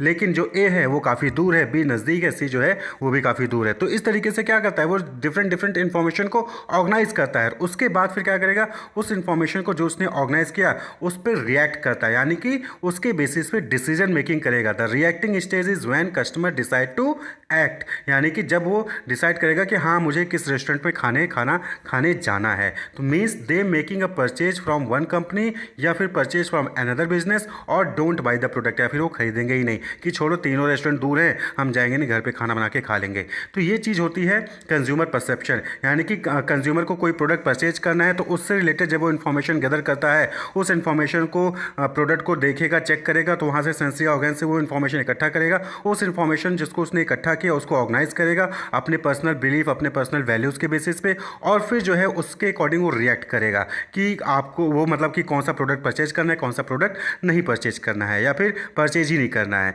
तो that is overall the process of consumer perception. तो ये जो कंज्यूमर परसेप्शन है किसी भी ब्रांड को लेके, किसी भी प्रोडक्ट को लेके पॉजिटिव होता है या नेगेटिव होता है, वो कुछ फैक्टर्स पे डिपेंड करता है। तो जैसे पास्ट एक्सपीरियंस, आपका अगर पुराना एक्सपीरियंस अच्छा रहा है किसी प्रोडक्ट के साथ तो कस्टमर का परसेप्शन भी क्या होगा उस प्रोडक्ट के लिए अच्छा होगा। अगर नेगेटिव रहा है, खराब एक्सपीरियंस रहा है किसी प्रोडक्ट को लेकर, किसी सर्विस को लेकर, तो उस केस में आपका जो कस्टमर का परसेप्शन बनेगा उस प्रोडक्ट को या सर्विस को लेकर वो भी क्या होगा, नेगेटिव बनेगा। प्राइस के बेसिस पे quality, location, customer service, marketing, reputation of the product और organisation and recommendation from family and friends. तो ये सारे फैक्टर्स हैं जिसपे कस्टमर का परसेप्शन क्या है, या तो पॉजिटिव हो जाएगा या तो नेगेटिव हो जाएगा, यानी कि चेंज होता रहता है। इन सब पे फैक्टर पे डिपेंड करता है। अब भाई recommendation from family and friends, आपके किसी फैमिली मेंबर ने या फिर फ्रेंड्स ने बोल दिया कि यार वो रेस्टोरेंट खराब है, उस रेस्टोरेंट पे चले जाओ, वो वहाँ पे खाना अच्छा बनता है, तो आपने एक परसेप्शन बना लिया अपने माइंड में कि जो मिस्टर ए वाला रेस्टोरेंट है वो खराब है, मिस्टर बी वाला रेस्टोरेंट अच्छा है। क्यों? क्योंकि आपके फैमिली मेंबर ने या फिर आपके फ्रेंड ने बताया। तो कस्टमर परसेप्शन जो है, कंज्यूमर परसेप्शन, इन सभी फैक्टर्स पे डिपेंड करता है। अब बात करें इंपॉर्टेंस की, तो कंज्यूमर परसेप्शन क्यों इंपॉर्टेंट है। देखिए, अगर अच्छा एक्सपीरियंस रहेगा कस्टमर का तो बट ऑब्वियस बात है कि बार बार वो आपके यहाँ पे आएगा और आपका ग्रोथ होगा, आपकी जो सेल्स होंगे वो इंक्रीज होंगी, आपकी लॉन्गेविटी होगी, यानी कि आप लंबे समय तक मार्केट में कॉम्पीट कर पाएंगे। तो generate more leads and sales contributing to company success and longevity. आप सेटिस्फाई होंगे किसी प्रोडक्ट या फिर किसी सर्विस से, तो फिर आप कहीं ना कहीं खुद तो परचेज करेंगे, साथ ही साथ दूसरों को भी इन्फ्लुएंस करेंगे कि वो आपका प्रोडक्ट परचेज करे। तो यानी कि यहाँ पर क्या है कि लीड्स भी जनरेट हो रही हैं। By cultivating positive emotions and experience can encourage your customer to come back for repeat purchase. जो अभी हमने कही कि अगर एक्सपीरियंस अच्छा होगा, अच्छा परसेप्शन होगा, पॉजिटिव ओपिनियंस होंगे, बिलीफ्स होंगे, तो जो कस्टमर है वो बार बार आपके यहाँ पर आके प्रोडक्ट को परचेज करेगा, यानी कि आपका सेल इंक्रीज होगा। Plays an important role in building customer loyalty and retention as well as brand reputation and awareness. तो कंज्यूमर का परसेप्शन आपके प्रोडक्ट के लिए, ब्रांड के लिए, सर्विसेज के लिए जैसा होगा उसके बेसिस पे कस्टमर की लॉयल्टी भी बनेगी। अच्छा एक्सपीरियंस है तो कस्टमर लॉयल होगा, बार बार आपके यहाँ पे प्रोडक्ट परचेज करने आएगा, सर्विस को अवेल करने आएगा। रिटेंशन, आपके साथ हमेशा अटैचमेंट में रहेगा, आप ही के साथ जो है प्रोडक्ट को परचेज करेगा, आप ही के यहाँ से सर्विसेज को यूज़ अवेल करेगा। ब्रांड रेपुटेशन, जब कस्टमर आपके साथ लॉयल होंगे तो आपकी जो ब्रांड वैल्यू है वो इंक्रीज होगी। एंड अवेयरनेस, यानी कि आपके प्रोडक्ट के, सर्विस के बारे में ज़्यादा से ज़्यादा लोग अवेयर हो जाएंगे कि हाँ ये आपका प्रोडक्ट है, आपकी ब्रांड ब्रांड है, आपका ये कंपनी है। क्लियर? तो एक पॉजिटिव इमेज क्रिएट होता है। तो कंज्यूमर परसेप्शन इतना इंपॉर्टेंट होता है। अगर कस्टमर ने आपके प्रोडक्ट के बारे में गलत परसेप्शन बना लिया तो फिर आपके प्रोडक्ट की सेल डिक्रीज़ हो जाएगी, आपकी जो ब्रांड वैल्यू है वो डिक्रीज़ हो जाएगी, आप कस्टमर जो है रिटेन करके नहीं रख पाएंगे, लॉयल्टी डिक्रीज हो जाएगी। लेकिन अगर कस्टमर ने आपके प्रोडक्ट के बारे में अच्छा परसेप्शन बनाया तो फिर उस केस में फिर आपके जो है सेल्स बढ़ेंगे, लीड्स जनरेट होंगे, कस्टमर लॉयल होगा, ब्रांड वैल्यू इंक्रीज होगी। सपोज कि आप किसी रेस्टोरेंट में जाते हैं, अब वहाँ पर आप पहुँचेंगे तो वहाँ पे आपको रिसेप्शन होगा, वहाँ पे वेटर आपको देखने को मिलेंगे, वहाँ पर जो है टेबल चेयर वहाँ की सर्विसेज आपको देखने को मिलेंगी, म्यूज़िक चल रहा होगा जो आपको सुनने को मिलेगा, वहाँ का जो एटमॉस्फेयर है वो आपको जो है महसूस करने को मिलेगा। तो ये जो सारी चीज़ें रेस्टोरेंट की सराउंडिंग्स को आप देखते हैं, उसको देखकर जो भी चीज़ आप समझते हैं, उसको देखकर जैसे ही आप कॉम्प्रिहेंड करते हैं, जो भी आपकी अंडरस्टैंडिंग होती है, वो चीज़ क्या कहलाती है? Perception. Perception is the use of mind और द सेंसेस टू कॉम्प्रिहेंड और अंडरस्टैंडिंग ए पर्सनस सराउंडिंग। क्लियर? यानी कि आपका आपके आसपास के सराउंडिंग, आपके आसपास का एनवायरनमेंट या प्रोडक्ट कैसा है, प्रोडक्ट की फीचर्स, उसको देखकर जो भी आप समझ रहे हो, जो भी आप कॉम्प्रिहेंड करते हो, वो चीज़ परसेप्शन कहलाती है, कंज्यूमर परसेप्शन कहलाती है। और इसी परसेप्शन के बेसिस पे जो हम फील करते हैं या फिर इसी परसेप्शन के बेसिस पे जो हमारी थिंकिंग बनती है और उस थिंकिंग के बेसिस पे हम लाइक या डिसलाइक करते हैं किसी प्रोडक्ट को, किसी सर्विसेज को, वही चीज़ कंज्यूमर एटीट्यूड कहलाती है। While attitude is the person's actual feeling और way of thinking about something और someone based on their perception. यानी कि आप अपने परसेप्शन के बेसिस पे क्या फील करते हो, क्या सोचते हो और उसके बेसिस पे कैसे आप बिहेव करते हो, लाइक करते हो, डिसलाइक करते हो, फेवर में बोलते हो, फिर अनफेवर में बोलते हो, अपोजिट में बोलते हो, वही चीज़ कंज्यूमर एटीट्यूड कहलाती है। तो कंज्यूमर एटीट्यूड और कंज्यूमर परसेप्शन दोनों क्या है? इंटरनली लिंक्ड है। तो कंज्यूमर एटीट्यूड क्या हो गया? Consumer attitude may be defined as a feeling of favourableness and unfavourableness that an individual has towards an object. यानी कि किसी ऑब्जेक्ट के लिए आप लाइक कर रहे हो, डिसलाइक कर रहे हो, उसके फेवर में हो या फिर अनफेवर में हो, वही चीज़ आपका एटीट्यूड कहलाता है, वही कंज्यूमर का एटीट्यूड कहलाता है। कि आपके सामने किसी ने किसी रेस्टोरेंट का नाम लिया, तो अब अगर उस रेस्टोरेंट के लिए आपकी फीलिंग अच्छी है तो आप उसके लिए फेवर करोगे, बोलोगे हाँ चलो चलते हैं। वहीं पे अगर अच्छी नहीं होगी तो आप क्या करोगे? अनफेवर होगे, बोलोगे नहीं, आप सीधे मना कर दोगे या फिर इनकार कर दोगे। क्लियर? या फिर एक्सप्रेशन आपका चेंज हो जाएगा। तो कंज्यूमर एटीट्यूड, आप किसी को देख के ही, कोई आपके घर आ गया तो आपके घर आ गया, अब उसको देखते ही अगर वो आपको अच्छा लगता है तो आप खुश हो जाओगे, लेकिन वहीं पे अच्छा नहीं लगता है तो कहीं ना कहीं आपका वियर्ड रिएक्शन रहता है, तो वो एटीट्यूड कहलाता है। Consumer attitude consist of a combination of cognitive information and beliefs, emotions and behavioural intention regarding a consumer product और सर्विसेज। तो अब कंज्यूमर एटीट्यूड को समझने के लिए एटीट्यूड एग्जैक्टली क्या है, इसमें कंपोनेंट क्या होते हैं, इसका फॉर्मेशन कैसे होता है, इसको चेंज कैसे किया जा सकता है, ये सारी चीज़ें हम यहाँ पर डिस्कस करेंगे। देखिए कंज्यूमर एटीट्यूड परमानेंट नहीं होता, एटीट्यूड आपका फॉर्म भी होता है और साथ ही साथ इसको आप चेंज भी कर सकते हैं। एटीट्यूड का मतलब कि आप किस तरीके से थिंक करते हो, फील करते हो, बिहेव करते हो। अब सपोज करिए कि कोई पर्सन है, वो अपने घर से जो है ऑफिस के लिए निकलता है, उसके बाई चांस जो है उसकी कार पंक्चर हो जाती है, बाइक पंक्चर हो जाती है, या फिर बस उसको टाइम पे नहीं मिल पाती, बस लेट हो जाती है और ऑफिस वो लेट पहुंचता है और उसका जो है कहीं ना कहीं सैलरी उसकी कटने वाली होती है। ठीक है, उसके बाद अब वो ऑफिस पहुंचता है तो वहाँ पे जो उसके पीयर्स होते हैं या फिर उसके जो सबॉर्डिनेट्स होते हैं वो उसको गुड मॉर्निंग विश करते हैं।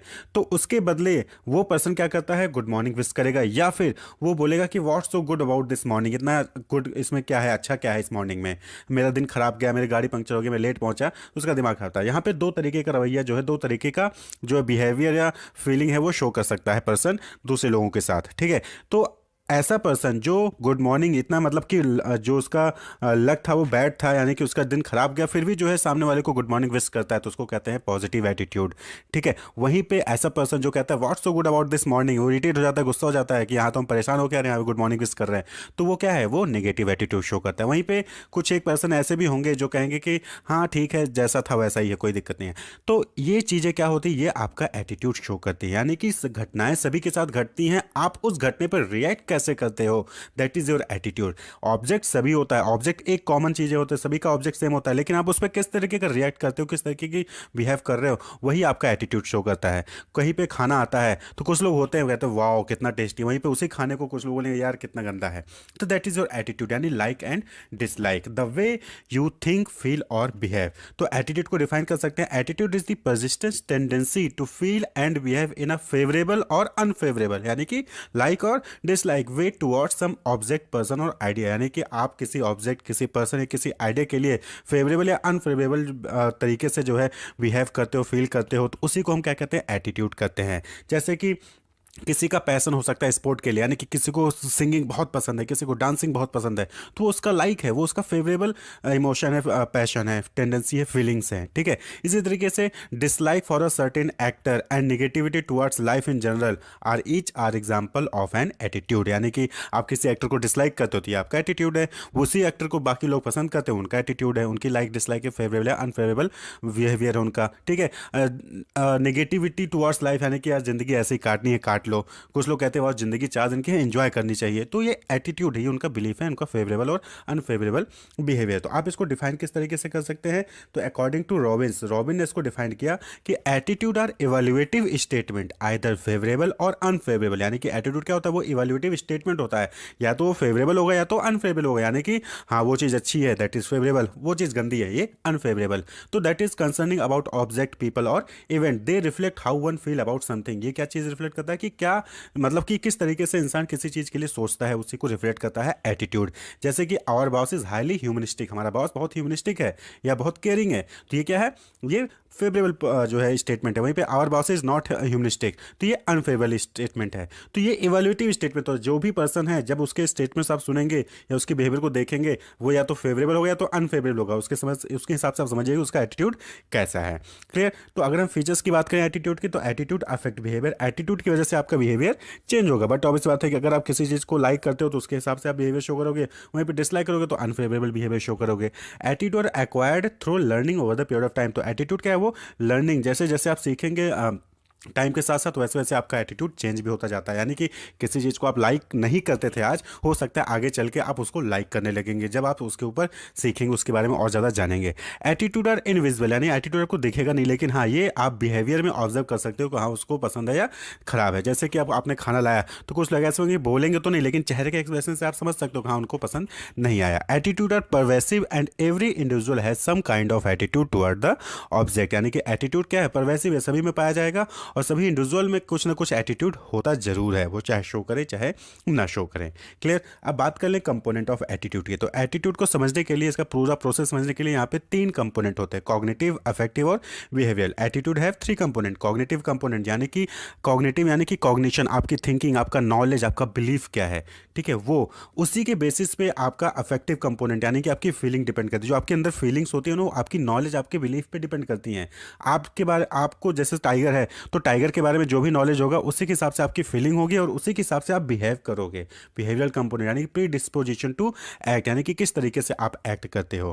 क्लियर। अब एग्जांपल आप यहाँ पे समझें कि आप सपोज करिए कि टाइगर, आपको पता है, ये नॉलेज है आपका कि tiger can eat human beings, ये आपको पता है, कॉग्निटिव कंपोनेंट हो गया, बिलीफ है या नॉलेज है आपका कि टाइगर जो है ह्यूमन बींग्स को खा सकता है। तो अब आपका अफेक्टिव कंपोनेंट क्या होगा, यानी कि फीलिंग क्या होगी कि I am scared of tiger, आपके अंदर एक डर रहेगा टाइगर से कि कहीं भी टाइगर देखेंगे तो आप डरेंगे, ठीक है। और उसका बिहेवियरल कंपोनेंट क्या होगा कि I will scream and run away when I saw a tiger, यानी कि जब भी आप कभी कहीं टाइगर देखोगे तो आप भाग जाओगे, आप चिल्लाओगे, तो ये आपका बिहेवियर होगा। तो that is component of attitude. Cognitive, ये जो एटीट्यूड होता है ना, लाइक या डिसलाइक, ये इन्हीं चीज़ों पर डिपेंड करता है कि आपके अंदर नॉलेज कितनी है, आपको पास बिलीफ क्या है, आपका जो है थिंकिंग क्या है, उससे आपका एक्सपीरियंस क्या है, उसी के हिसाब से आप जो है आपके अंदर लाइक या डिसलाइक या फेवरेबल या अनफेवरेबल बिहेवियर आप शो करते हैं। Clear.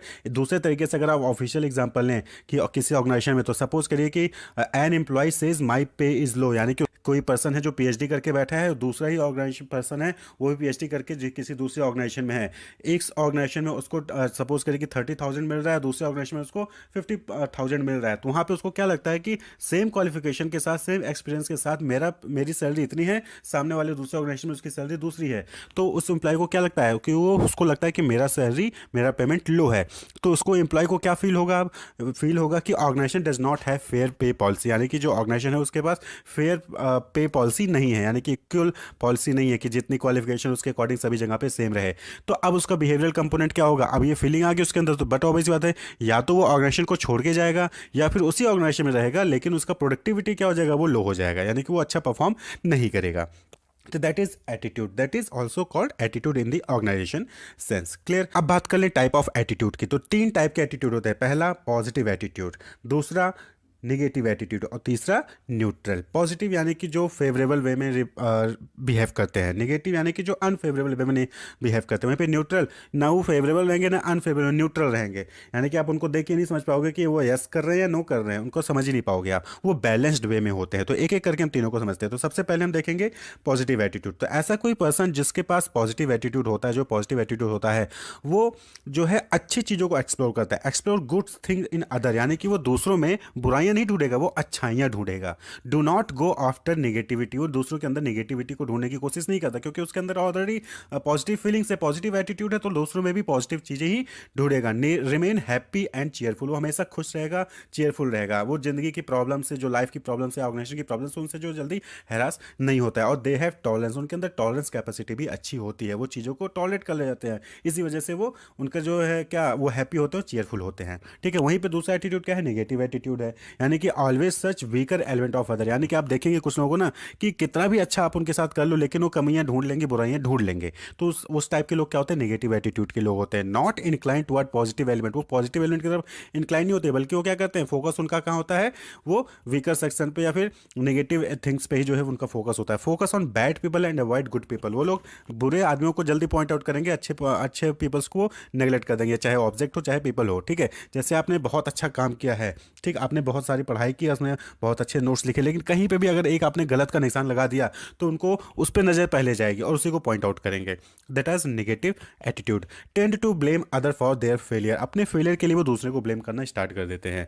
Extreme degree of anger, इनके अंदर क्या होता है, ज्यादा से ज्यादा गुस्सा होता है। आप इनको थोड़ा छेड़ देना तो ये तुरंत गुस्सा आ जाएंगे। ठीक है।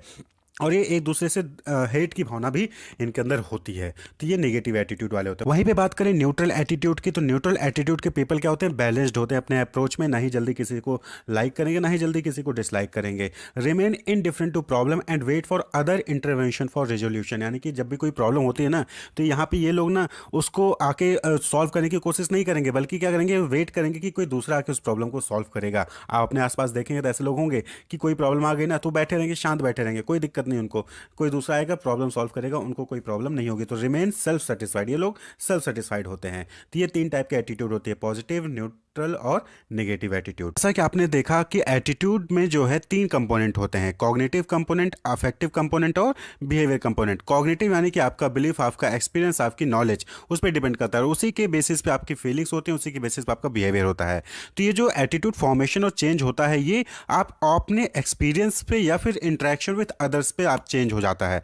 यानी कि आपका जो एटीट्यूड बनेगा या फिर चेंज होगा, वो या तो आपके खुद के एक्सपीरियंस से होगा या फिर किसी दूसरे से जब आप इंटरेक्ट करोगे तब होगा। अब जैसे कि एक बच्चे को लीजिए, तो बच्चे को मिर्चा जो चिली होता है वो तीखा होगा, वो पता नहीं होता है, लेकिन जब वो उसको कभी खाता है पहली बार तो उसको तीखा लगता है। उसके बाद उसका एटीट्यूड उसके लिए बन जाता है कि ये तीखा है और इसको हमें इससे बच के रहना है। तो आप दोबारा उस मिर्चे को बच्चे को खिलाइए, चिली को खिलाइए, तो बच्चा नहीं खाएगा। तो ये एटीट्यूड उसका बन चुका है। अब वो क्या है, उसको डिसलाइक करने लगा है। क्लियर। तो that is learning through on experience या फिर इंटरेक्शन विद अदर। यानी कि सपोज करें कि आप मिर्चा खाने जाए थे, लेकिन पेरेंट्स से बता दें नहीं नहीं उसको मत खाना, उससे तीखा लगेगा, तो आप फिर जो है उसके लिए डिसलाइक यानी कि अनफेवरेबल बिहेवियर शो करना स्टार्ट करो। यानी कि कोई दूसरा कभी मिर्चा देगा तो आप मना कर दो। क्यों? क्योंकि आपको बताया गया था कि ये जो है तीखा लग सकता है, आपके लिए नुकसानदेह होगा। आप इलेक्ट्रिक बोर्ड हो गया तो बच्चे छूने जाते हैं तो पेरेंट्स मना कर देते हैं, तो वो एटीट्यूड बन जाता है हाँ इसको नहीं छूना है। क्यों? क्योंकि इसमें हो सकता है कि कुछ खतरा होगा। तो दैट इज ऑन एक्सपीरियंस और इंटरेक्शन विद अदर्स। इसी तरीके से लर्निंग एटीट्यूड बाय एसोसिएशन, यानी कि आप जिन लोगों से जुड़े होते हैं ना, उनसे भी आपका एटीट्यूड फॉर्म होता है या फिर चेंज होता है। अब सपोज करिए टीचर्स है, तो टीचर्स कोई सब्जेक्ट है, कोई से सब्जेक्ट को लेकर आपका एटीट्यूड नेगेटिव है। सपोज करिए मैथमेटिक्स के लिए नॉर्मली क्या होता है कि लोगों को पसंद नहीं होता है, तो उसका नेगेटिव एटीट्यूड होता है मैथमेटिक्स के लिए। लेकिन अगर टीचर्स, आपका जो टीचर है जो सब्जेक्ट को पढ़ा रहा है मैथमेटिक्स का, उस पर फोकस कर, उस पर मेहनत कर रहा है, तो आपका एटीट्यूड भी क्या होगा, धीरे धीरे उस सब्जेक्ट के लिए चेंज होने लगता है। क्यों? बिकॉज ऑफ टीचर्स, आप उनकी वजह से जुड़े हैं और उनकी वजह से आपका सब्जेक्ट का जो बिहेवियर चेंज होता है। आप फैमिली में लीजिए, रिलेशनशिप में ले लीजिए। आप सपोज करिए कि पेरेंट्स हैं, तो आप जो है आपके पापा ने कभी आपको डांट दिया तो आप जो है पापा के लिए नेगेटिव हो जाते हो। लेकिन फिर वहीं पे भाई बहन या फिर मम्मी होते हैं, वो समझाते हैं आपको कि नहीं बेटा ऐसी बात नहीं है, आपको इस वजह से डांटा गया था, इस वजह से नहीं डांटा गया। तो फिर से आपका जो पापा के लिए भी, फादर के लिए जो बिहेवियर होता है वो लाइकिंग वाला हो जाता है, यानी फेवरेबल बिहेवियर हो जाता है। तो यहाँ पे क्या हुआ, एसोसिएशन, आप लोगों से जुड़े थे, उन्होंने आपको समझाया और आपका एटीट्यूड चेंज हुआ। Clear. Learning attitude by being rewarded और पनिश्ड, ये सिंपल सा है कि आपने देखा होगा कि आप जब कोई काम करते हो तो उसके लिए जब आपको रिवॉर्ड मिल जाता है ना, तो आपका एटीट्यूड उसके लिए सेम रहता है कि आप उस एटीट्यूड को चेंज नहीं करते हो। क्यों? क्योंकि अगर आप चेंज करोगे तो आपको अवार्ड नहीं मिलेगा। उसी तरीके से कोई आपने ऐसा एटीट्यूड शो किया और जिसकी वजह से आपकी धुनाई हो गई, पिटाई हो गई, तो फिर उस एटीट्यूड को आप जो है चेंज कर देते हो। क्लियर? तो आप जो है एटीट्यूड को लर्न कर सकते हो कि कौन सा एटीट्यूड अच्छा है, कौन सा एटीट्यूड शो करना है, कौन सा एटीट्यूड शो नहीं करना है। क्लियर? इसी तरीके से learning attitude through modelling. Modelling यानी कि आपने किसी को देखा कि उसने ये काम किया और उसके लिए उसको जो है पनिशमेंट मिली या फिर रिवॉर्ड मिला, उसके हिसाब से आपने सीख लिया। आप सपोज करें कि कॉलेज में आप जाते हैं, क्लास में आप जाते हैं, तो कोई स्टूडेंट लेट पहुंचा तो उसको डांट पड़ने लगे, तो आपने उसको ऑब्जर्व किया और अब आपके अंदर एटीट्यूड ये फॉर्म बन गया कि आपको जो है डेली सुबह पहले पहुंचना है। क्लियर? कोई स्टूडेंट पहुंचा, उसने गुड मॉर्निंग विश नहीं किया, टीचर्स ने उसको डांट दिया कि आप जो है अपने टीचर्स को विश नहीं करते हो, तो आपने देखा तो ये अनफेवरेबल बिहेवियर लगा आपको, तो आपने क्या किया, एटीट्यूड फॉर्म कर लिया कि आप जब भी कॉलेज पहुंचोगे तो आप जो है गुड मॉर्निंग विश करोगे। तो मॉडलिंग यानी कि दूसरों को देखकर अपने एटीट्यूड को फॉर्म करना। लर्निंग एटीट्यूड थ्रू ग्रुप और कल्चर नॉर्म, यानी कि हम यहाँ से भी जो है अपने ग्रुप में, जिस भी ग्रुप से बिलोंग करते हैं, फिर जिस भी कल्चर को हम फॉलो करते हैं, उसके अकॉर्डिंग अपने एटीट्यूड को फॉर्म करते हैं, उसके अकॉर्डिंग हम अपने एटीट्यूड को चेंज भी करते हैं। अब सपोज करिए कि आप जो है किसी ग्रुप से ऐसे बिलोंग करते हैं जहाँ पे जो है ड्रिंक करना गलत काम है, तो वहाँ पे क्या होगा कि अब वो जो आप एटीट्यूड फॉर्म कर लेंगे कि ड्रिंक करना गलत काम है और ड्रिंक नहीं करेंगे, उस कल्चर के अकॉर्डिंग जो भी कल्चर फॉलो करते हैं वहाँ पे भी ड्रिंक करना गलत है, तो आप ड्रिंक नहीं करेंगे। और अगर कोई दूसरा ड्रिंक कर भी रहा होगा तो आप उसको जो है अनफेवरेबल बिहेवियर उसके लिए शो करेंगे, उसके लिए नेगेटिव बिहेवियर आप शो, नेगेटिव एटीट्यूड आप शो करेंगे। तो ये एटीट्यूड जो है आप जिस भी ग्रुप या कल्चर से बिलोंग करते हैं उसके अकॉर्डिंग आप फॉर्म कर लेते हैं। क्या काम करना गलत होगा, क्या काम करना सही होगा, आपके ग्रुप के अकॉर्डिंग, कल्चर के अकॉर्डिंग, वही चीज़ फिर आप उसके अकॉर्डिंग आप पॉजिटिव या नेगेटिव एटीट्यूड फॉर्म करते हैं।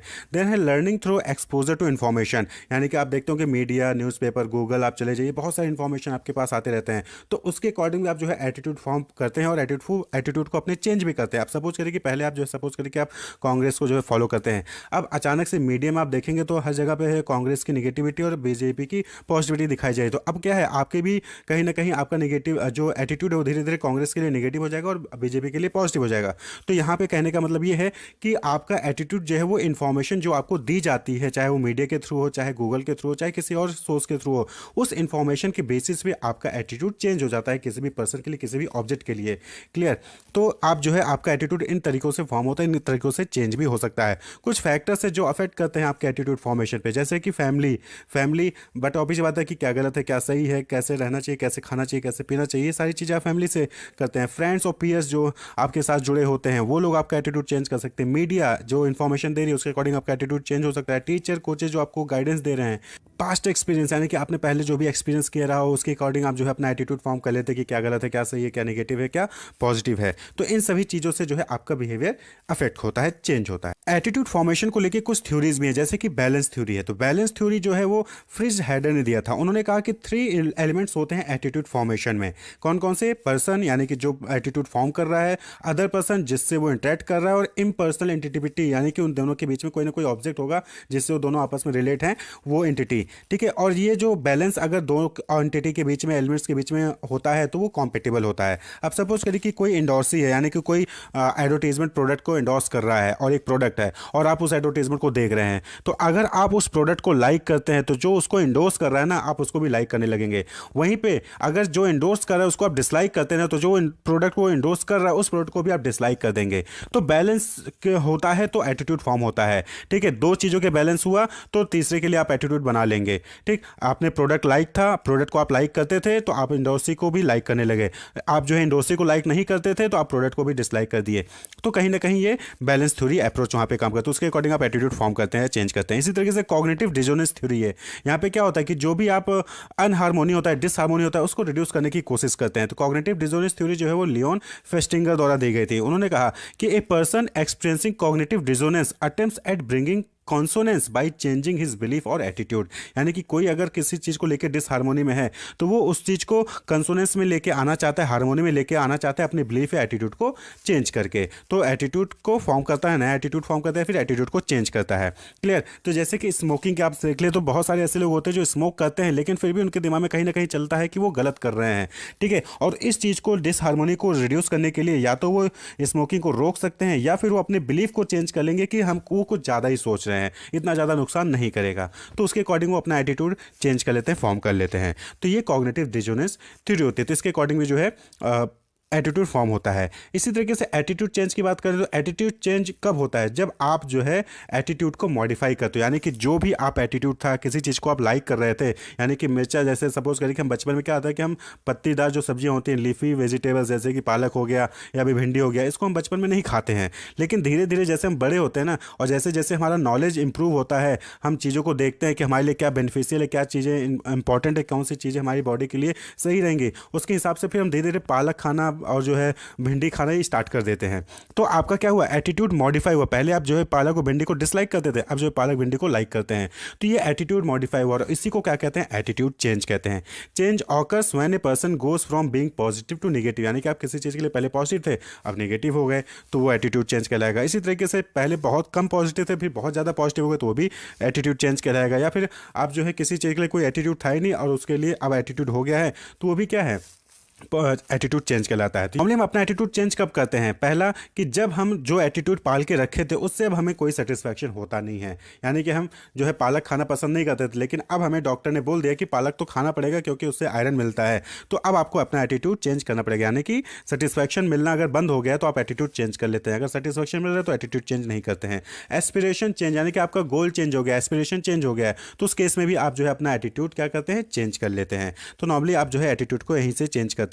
It occurs when one of the component changes, यानी कि एटीट्यूड चेंज कब होता है, जब आपके जो तीन कंपोनेंट होते हैं एटीट्यूड के, कॉग्निटिव, अफेक्टिव, बिहेवियर, तीनों में से कुछ भी चेंज हो जाए तो आपका एटीट्यूड चेंज हो जाएगा। कॉग्निटिव में इंपॉर्टेंट होता है क्योंकि अफेक्टिव, बिहेवियर दोनों ही कॉग्निटिव पे डिपेंड करते हैं, यानी कि आपका बिलीफ, आपका एक्सपीरियंस या फिर आपका नॉलेज अगर चेंज होता है तो आपका एटीट्यूड चेंज हो जाएगा। जैसे कि हमने एग्जाम्पल दिया कि बचपन में हम जो वेजिटेबल्स नहीं खाते हैं वही बड़े होकर हमें पसंद आने लगते हैं, वही बड़े होकर हम खाते भी हैं, तो हमारा एटीट्यूड चेंज हो जाता है। तो एटीट्यूड चेंज करने की बात करें तो क्या मेथड हो सकते हैं, तो एक सबसे इंपॉर्टेंट मेथड है that is persuasive communication theory, यानी कि आप लोगों को समझाइए, यानी कि जिसका एटीट्यूड चेंज करना है ना उसको समझाइए, परसुएट करिए, ठीक है। Persuading individual to change, altering the belief, जैसे कि आप किसी चीज़ को, आप कोई काम गलत करते हो या फिर अपने पापा से नफरत कर रहे होते हो, तो आपके पेरेंट्स, आपके ग्रैंड पेरेंट्स या फिर मम्मी या भाई बहन वो लोग समझाते हैं आपको और आपका एटीट्यूड चेंज करते हैं पेरेंट्स के लिए कि नहीं पापा बुरे नहीं हैं, बस आपकी भलाई के लिए काम कर रहे हैं। तो ये परसुएट करते हैं आप। कम्युनिकेशन ऑफ एडिशनल इन्फॉर्मेशन, यानी कि आप एडिशनल इन्फॉर्मेशन दीजिए जिससे कि उसका एटीट्यूड चेंज हो। अब जैसे कि हम मान के चलते हैं कि गवर्नमेंट कोई काम नहीं कर रही है, लेकिन जब आप न्यूज़पेपर में देखते हो, आप जो है मीडिया में देखते हो कि गवर्नमेंट ने ये काम किया, इन लोगों के लिए काम किया, लोग अपना एक्सपीरियंस आके शेयर करते हैं, तो फिर आपका एटीट्यूड उस गवर्नमेंट के लिए चेंज होने लगता है। तो communication two of additional information. Approval and disapproval of particular attitude, यानी कि आप जो है कोई एटीट्यूड कोई शो कर रहा है तो आप उसको अप्रूव ही मत करो कि नहीं ये बर्दाश्त नहीं होगा। आप कहते हैं ना कि ये एटीट्यूड, ये गुस्सा अपना संभाल के रखिएगा, गुस्सा यहाँ नहीं चलेगा, तो आप क्या है आगे से चल के वो गुस्सा आपको दिखाएगा नहीं, क्योंकि पता है कि गुस्सा दिखाने से वहाँ पे कुछ नहीं होना। तो एटीट्यूड को आप अप्रूव नहीं करोगे ना तो एटीट्यूड चेंज करना पड़ेगा, और डिसअप्रूव कर दोगे तो एटीट्यूड को चेंज करना पड़ेगा, और जिस एटीट्यूड को आप अप्रूव कर दोगे वो एटीट्यूड बार बार दिखाया जाएगा। तो इन तरीकों से जो है आप एटीट्यूड को चेंज कर सकते हैं। बाइंग हैबिट्स या फिर कहीं कहीं पर इसको बाइंग बिहेवियर भी कहते हैं। क्लियर। तो होता क्या है कि आपने देखा होगा कि कुछ ऐसे प्रोडक्ट्स होते हैं जिसको परचेज करने से पहले आप जो है उसको प्रॉपर रिसर्च करते हो, ब्रांड्स को सर्च करते हो, कंपैरिजन करते हो, उसके बाद फिर जो है आप उसको कहीं परचेज करने जाते हो, और वो भी उसमें टाइम टेकिंग होता है। यानी कि ये नहीं कि आपने एक दो दिन में डिसाइड कर लिया, आप जो है वीकली या फिर पूरा मंथ जो है आप उसमें पूरा प्रॉपर टाइम देते हो, उसके बाद फिर उस प्रोडक्ट को परचेज करने जाते हो। इसी तरीके से कुछ ऐसे भी प्रोडक्ट होते हैं जहां पर आप ज्यादा ध्यान नहीं देते हो, किसी भी ब्रांड का प्रोडक्ट मिला आप तुरंत उसको परचेज किया और लेकर चले आए। क्लियर। तो इसी को कहते हैं बाइंग हैबिट्स या फिर बाइंग बिहेवियर। कुछ कंज्यूमर्स ऐसे होंगे जो प्रोडक्ट को परचेज करने से पहले ज्यादा इन्वॉल्व होते हैं, वहीं पर कुछ कंज्यूमर्स ऐसे होते हैं जो कि प्रोडक्ट को परचेज करने से पहले ज्यादा इन्वॉल्व नहीं होते, ज्यादा ध्यान नहीं देते, वो किसी भी ब्रांड का प्रोडक्ट परचेज कर लेते हैं, कहीं से भी प्रोडक्ट को परचेज कर लेते हैं। क्लियर। तो consumer buying habits describe how people make decisions when buying product and services. तो कंज्यूमर जो है वो किस तरीके से डिसाइड करते हैं कि कौन सा प्रोडक्ट लेना है, कौन सा सर्विस लेना है, इसी को हम बाइंग हैबिट्स कहते हैं या फिर बाइंग डिसीजंस भी कहते हैं या फिर बाइंग बिहेवियर भी कहते हैं। क्लियर। तो buying habit differs greatly for different type of product. तो अलग अलग प्रोडक्ट के लिए अलग अलग बाइंग बिहेवियर, बाइंग हैबिट जो है वो कंज्यूमर का होता है। जैसा कि हमने बताया, जैसे कार परचेज करने जाओगे तो ये नहीं कि आज के और आज ही परचेज करके लेके चले, नहीं, आप उसके ऊपर पहले से ही डेटा कलेक्ट करोगे, कंपेरिजन करोगे, ब्रांड देखोगे, माइलेज देखोगे, बजट देखोगे, तब जाके कहीं उसको परचेज करते हो। क्लियर। वहीं पर अगर आपको चीनी लेना है तो चीनी लेना है तो आप मार्केट में गए, तुरंत जो है 1 केजी चीनी डेली लिए लेके चले आए, उसमें ज्यादा आपको दिमाग या फिर कंपैरिजन लगाने की करने की जरूरत नहीं पड़ती है। That is buying habit. तो buying habit product wise differ करता है, तो इसी को हम बाइंग सिचुएशन भी कहते हैं। इसको क्लियर, बाइंग बिहेवियर या फिर बाइंग सिचुएशन। तो ये जो type of consumer buying decision है, ये इस चीज पे डिपेंड करता है कि बायर का इन्वॉल्वमेंट कितना है और कितना डिफरेंसेस है अमॉन्ग द ब्रांड। यानी जो ब्रांड्स हैं, एक ही प्रोडक्ट को डिफरेंट ब्रांड्स जो है सेल कर रहे होते हैं, तो एक प्रोडक्ट के जो डिफरेंट ब्रांड हैं उनके प्रोडक्ट में डिफरेंसेस हैं कि नहीं है, और बायर कितना इन्वॉल्व हो रहा है प्रोडक्ट को परचेज करने में, इस चीज पे डिपेंड करता है कि कितने टाइप के बाइंग डिसीजंस होंगे। तो नॉर्मली 4 टाइप के बाइंग डिसीजंस होते हैं। क्लियर, इन्वॉल्वमेंट और डिफरेंसेस के बेसिस पे 4 टाइप के कंज्यूमर बाइंग डिसीजंस या फिर कंज्यूमर बाइंग बिहेवियर या फिर कंज्यूमर बाइंग हैबिट आप कह सकते हैं होते हैं। कितने? 4 टाइप के। तो एक तो कुछ ऐसे प्रोडक्ट होंगे जिसके लिए ज्यादा इन्वॉल्वमेंट चाहिए होता है कंज्यूमर का, वहीं पर कुछ ऐसे प्रोडक्ट्स होते हैं जहां पर कंज्यूमर ज्यादा इन्वॉल्व नहीं होता है। क्लियर, कुछ ऐसे प्रोडक्ट्स होंगे जिनके बीच में सिग्निफिकेंट डिफरेंसेस होते हैं ब्रांड्स के बीच में। क्लियर, वहीं पर कुछ ऐसे प्रोडक्ट होते हैं जिनके ब्रांड्स के बीच में ज्यादा डिफरेंसेस नहीं होते। सिग्निफिकेंट डिफरेंसेस का मतलब इंपॉर्टेंट डिफरेंसेस, जैसे सीएनजी है या फिर पेट्रोल है। क्लियर, डीजल है या फिर पेट्रोल है, तो कुछ इंपॉर्टेंट डिफरेंसेस। क्लियर, तो अब यहां पर हम इनके बेसिस पे 4 टाइप के जो है बाइंग डिसीजंस आपको देखने को मिलेंगे। पहला, complex buying behaviour. Complex buying behaviour जहां पर कस्टमर का इन्वॉल्वमेंट ज्यादा होता है और इंपॉर्टेंट डिफरेंसेस होते हैं, नोटिस किए जाने वाले डिफरेंसेस होते हैं बिटवीन दी ब्रांड्स। वहीं पर दूसरा है वैरायटी सीकिंग बाइंग बिहेवियर, जहां पर डिफरेंसेस तो होते हैं लेकिन कस्टमर को जो है वैरायटी ऑफ प्रोडक्ट को इस्तेमाल करना होता है, इसलिए जो है वो ज्यादा इन्वॉल्व नहीं होता है। वो चाहता है कि हाँ ठीक है, आज इस ब्रांड का प्रोडक्ट यूज किया तो कल दूसरे ब्रांड का प्रोडक्ट हम यूज कर लेंगे, तो उसको वैरायटी पसंद है। क्लियर, तो इसलिए जो है वो स्टिक नहीं होता किसी एक ब्रांड पे। वहीं पर तीसरा है डिसोनेंस रिड्यूसिंग बाइंग बिहेवियर, यानी कि जहां पर कुछ डिफरेंसेस होते हैं ब्रांड्स के बीच में और वहां पर जो है कस्टमर ज्यादा इन्वॉल्व भी होता है। क्यों? क्योंकि वो अपने जो भी डाउट्स होता है उसको रिड्यूस करना चाहता है। जैसे कि मैट्रेस परचेज करने जा रहे हैं, तो मैट्रेस कस्टमर वो मैट्रेस परचेज करना चाहेगा ना जिसपे उसको सोने में कंफर्टेबिलिटी हो, सुबह उठे तो कमर दर्द ना करे। क्लियर, तो इस टाइप के प्रोडक्ट के लिए क्या करता है, वो ज्यादा इन्वॉल्व होता है। डिफरेंसेस कम है लेकिन ज्यादा इन्वॉल्व होता है। क्लियर, इसी तरीके से अगला है habitual buying behaviour. Habitual buying behaviour यानी कि हैबिचुअल है, यानी कि आदत पड़ी हुई है, मार्केट में गए उस प्रोडक्ट को परचेज करके लेकर चले आए। तो यानी कि यहाँ पर जैसे चिप्स का पैकेट है या फिर टूथपेस्ट है या शुगर हो गया, तो यहाँ पर आप कोई जो है यहाँ पर ज्यादा डिफरेंसेस को देखते नहीं हो। क्लियर, या फिर जो है ज्यादा कंपैरिजन नहीं करते हो, आप चुपचाप मार्केट में जाते हो, प्रोडक्ट को परचेज करके लेके चले आते हो। क्लियर, तो ये 4 इंपॉर्टेंट टाइप होते हैं कंज्यूमर बाइंग डिसीजंस के या फिर बाइंग बिहेवियर के या फिर बाइंग हैबिट्स कह लीजिए। तो कहीं पे भी किसी भी टर्म से हो सकता है, अलग अलग जगह पे अलग अलग कोर्सेज में अलग अलग टर्म से इसको यूज किया जाता है। क्लियर, तो एक एक करके हम इनको डिटेल में देखें। तो कॉम्प्लेक्स बाइंग बिहेवियर क्या हो गया? It occurs when the consumer is highly involved with the purchase and when there are significant differences between the brands, यानी ब्रांड्स के बीच में कुछ इंपॉर्टेंट डिफरेंस होते हैं और जो कंज्यूमर है वो खुद इन्वॉल्व होता है परचेज में, तो इसको हम कॉम्प्लेक्स बाइंग बिहेवियर कहते हैं। This behaviour can be associated with the purchase of new home और अ पर्सनल कंप्यूटर। तो जब भी हम कोई पर्सनल कंप्यूटर परचेज करने जाते हैं तो हम वहां पर देखते हैं ना कि कौन से ब्रांड का है, कौन सा प्रोसेसर है, कितना हार्ड डिस्क है, कितना रैम है, कितना रोम है, यानी कि यहाँ पर प्रॉपर जो है इन्वॉल्व होता है कस्टमर, पूरा सर्च करता है, लेटेस्ट टेक्नोलॉजी कौन सी चल रही है उस चीज को सर्च करता है, उसके बाद फिर डिसाइड करता है कि कौन सा सिस्टम लेना है। क्लियर, तो यहाँ पे कस्टमर ज्यादा इन्वॉल्व होता है और इंपॉर्टेंट डिफरेंसेस भी होते हैं। भाई रैम है, रोम है या फिर प्रोसेसर है, इंपॉर्टेंट मैटर करता है। आपको गेमिंग खेलनी है तो उसके लिए अलग प्रोसेसर वहां पर आपको देखना पड़ेगा, आपको सिर्फ जनरल काम करने पावर पॉइंट वगैरह बनाना है तो उसके लिए अलग टाइप का प्रोसेसर भी चल जाता है। तो ये चीज वहां पर ध्यान देना पड़ता है, सिग्निफिकेंट डिफरेंस है, इंपॉर्टेंट डिफरेंसेस है और इसको कंसीडर करना पड़ता है इस प्रोडक्ट को परचेज करने से पहले। क्लियर, तो कुछ ऐसे प्रोडक्ट होंगे जहां पर इंपॉर्टेंट डिफरेंसेस होते हैं और कस्टमर का इन्वॉल्वमेंट वहां पर ज्यादा होता है, तो उसको हम कॉम्प्लेक्स बाइंग बिहेवियर कहते हैं।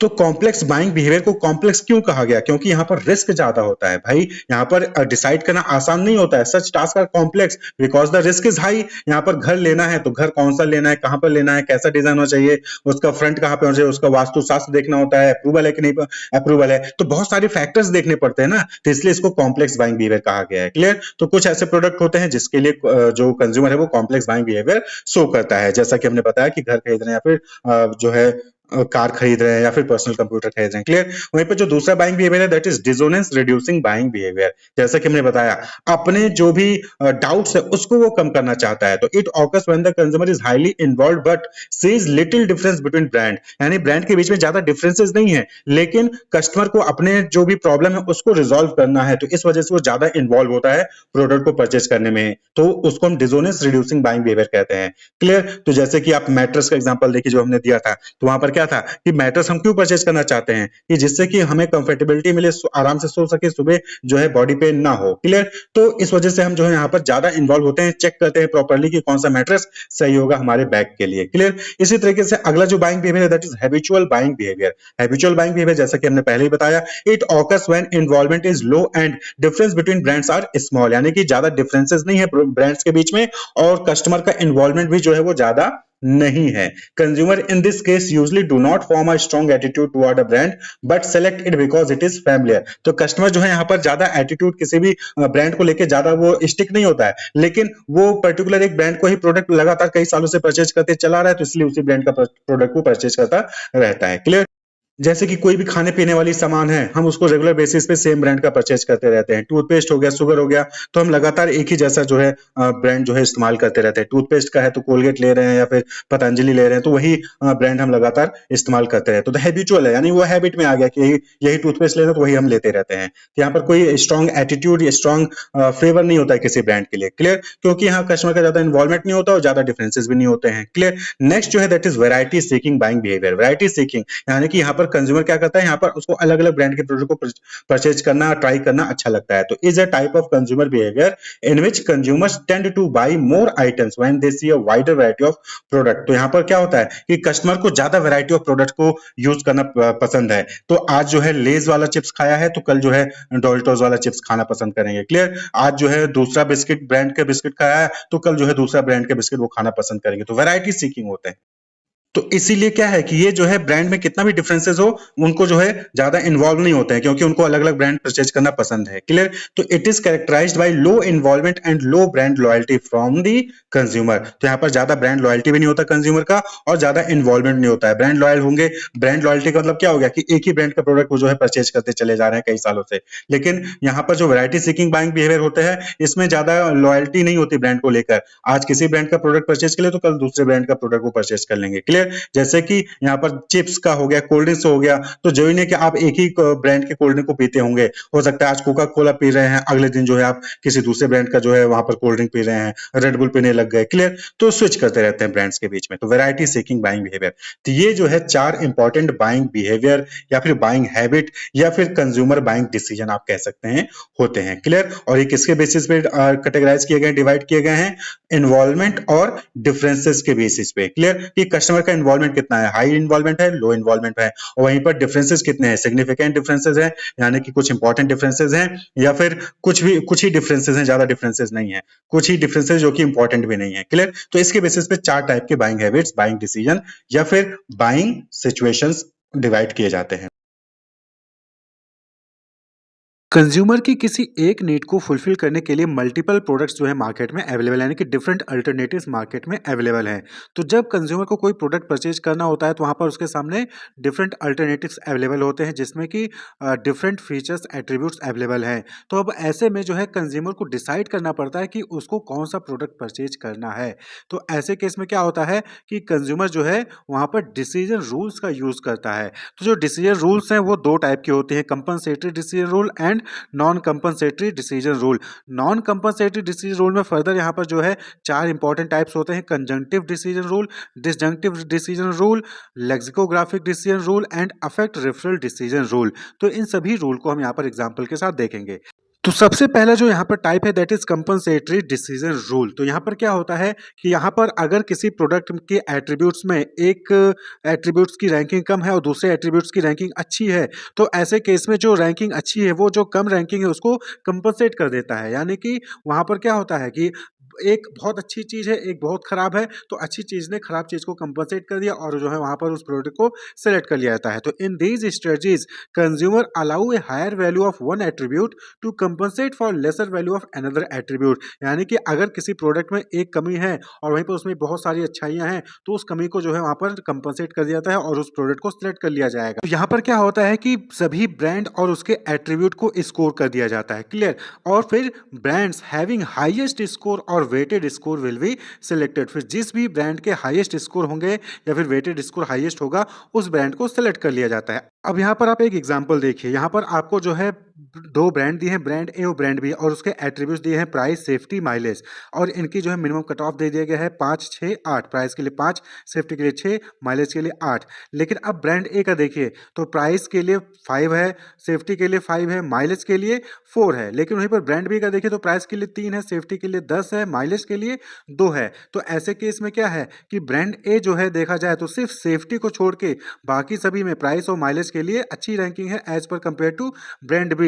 लेकिन ब्रांड बी में सेफ्टी सबसे ज्यादा है लेकिन प्राइस और माइलेज की स्कोरिंग वहां पर कम है। तो ऐसे केस में यहां पर क्या हो रहा है कि जो प्राइस और माइलेज को कम रैंकिंग मिली है ब्रांड बी के लिए, उसको कंपनसेशन कहां से मिल जा रहा है? सेफ्टी की वजह से। सेफ्टी के अच्छे मार्क्स मिल गए हैं, इसलिए प्राइस और माइलेज को वहां पर क्या हो रहा है? कंपनसेट कर दिया जा रहा है। और टोटल अगर आप देखेंगे तो ब्रांड ए का टोटल 14 हो रहा है, ब्रांड बी का टोटल 15 हो रहा है। तो ऐसे केस में यहां पर कौन सा ब्रांड सेलेक्ट किया जाएगा? ब्रांड बी, क्योंकि उसका टोटल स्कोर 15 है। क्यों? क्योंकि सेफ्टी ने प्राइस और माइलेज की रैंकिंग को वहां पर कंपनसेट कर दिया। क्लियर? तो इसी को कहते हैं कंपनसेटरी डिसीजन रूल, यानी कि अगर कोई चीज खराब है और वहीं पर दूसरी चीज बहुत अच्छी है तो दूसरी जो चीज अच्छी है वो खराब वाली चीज को कंपनसेट कर देगा और वहां पर जो है सिलेक्ट कर लिया जाएगा दूसरे प्रोडक्ट को।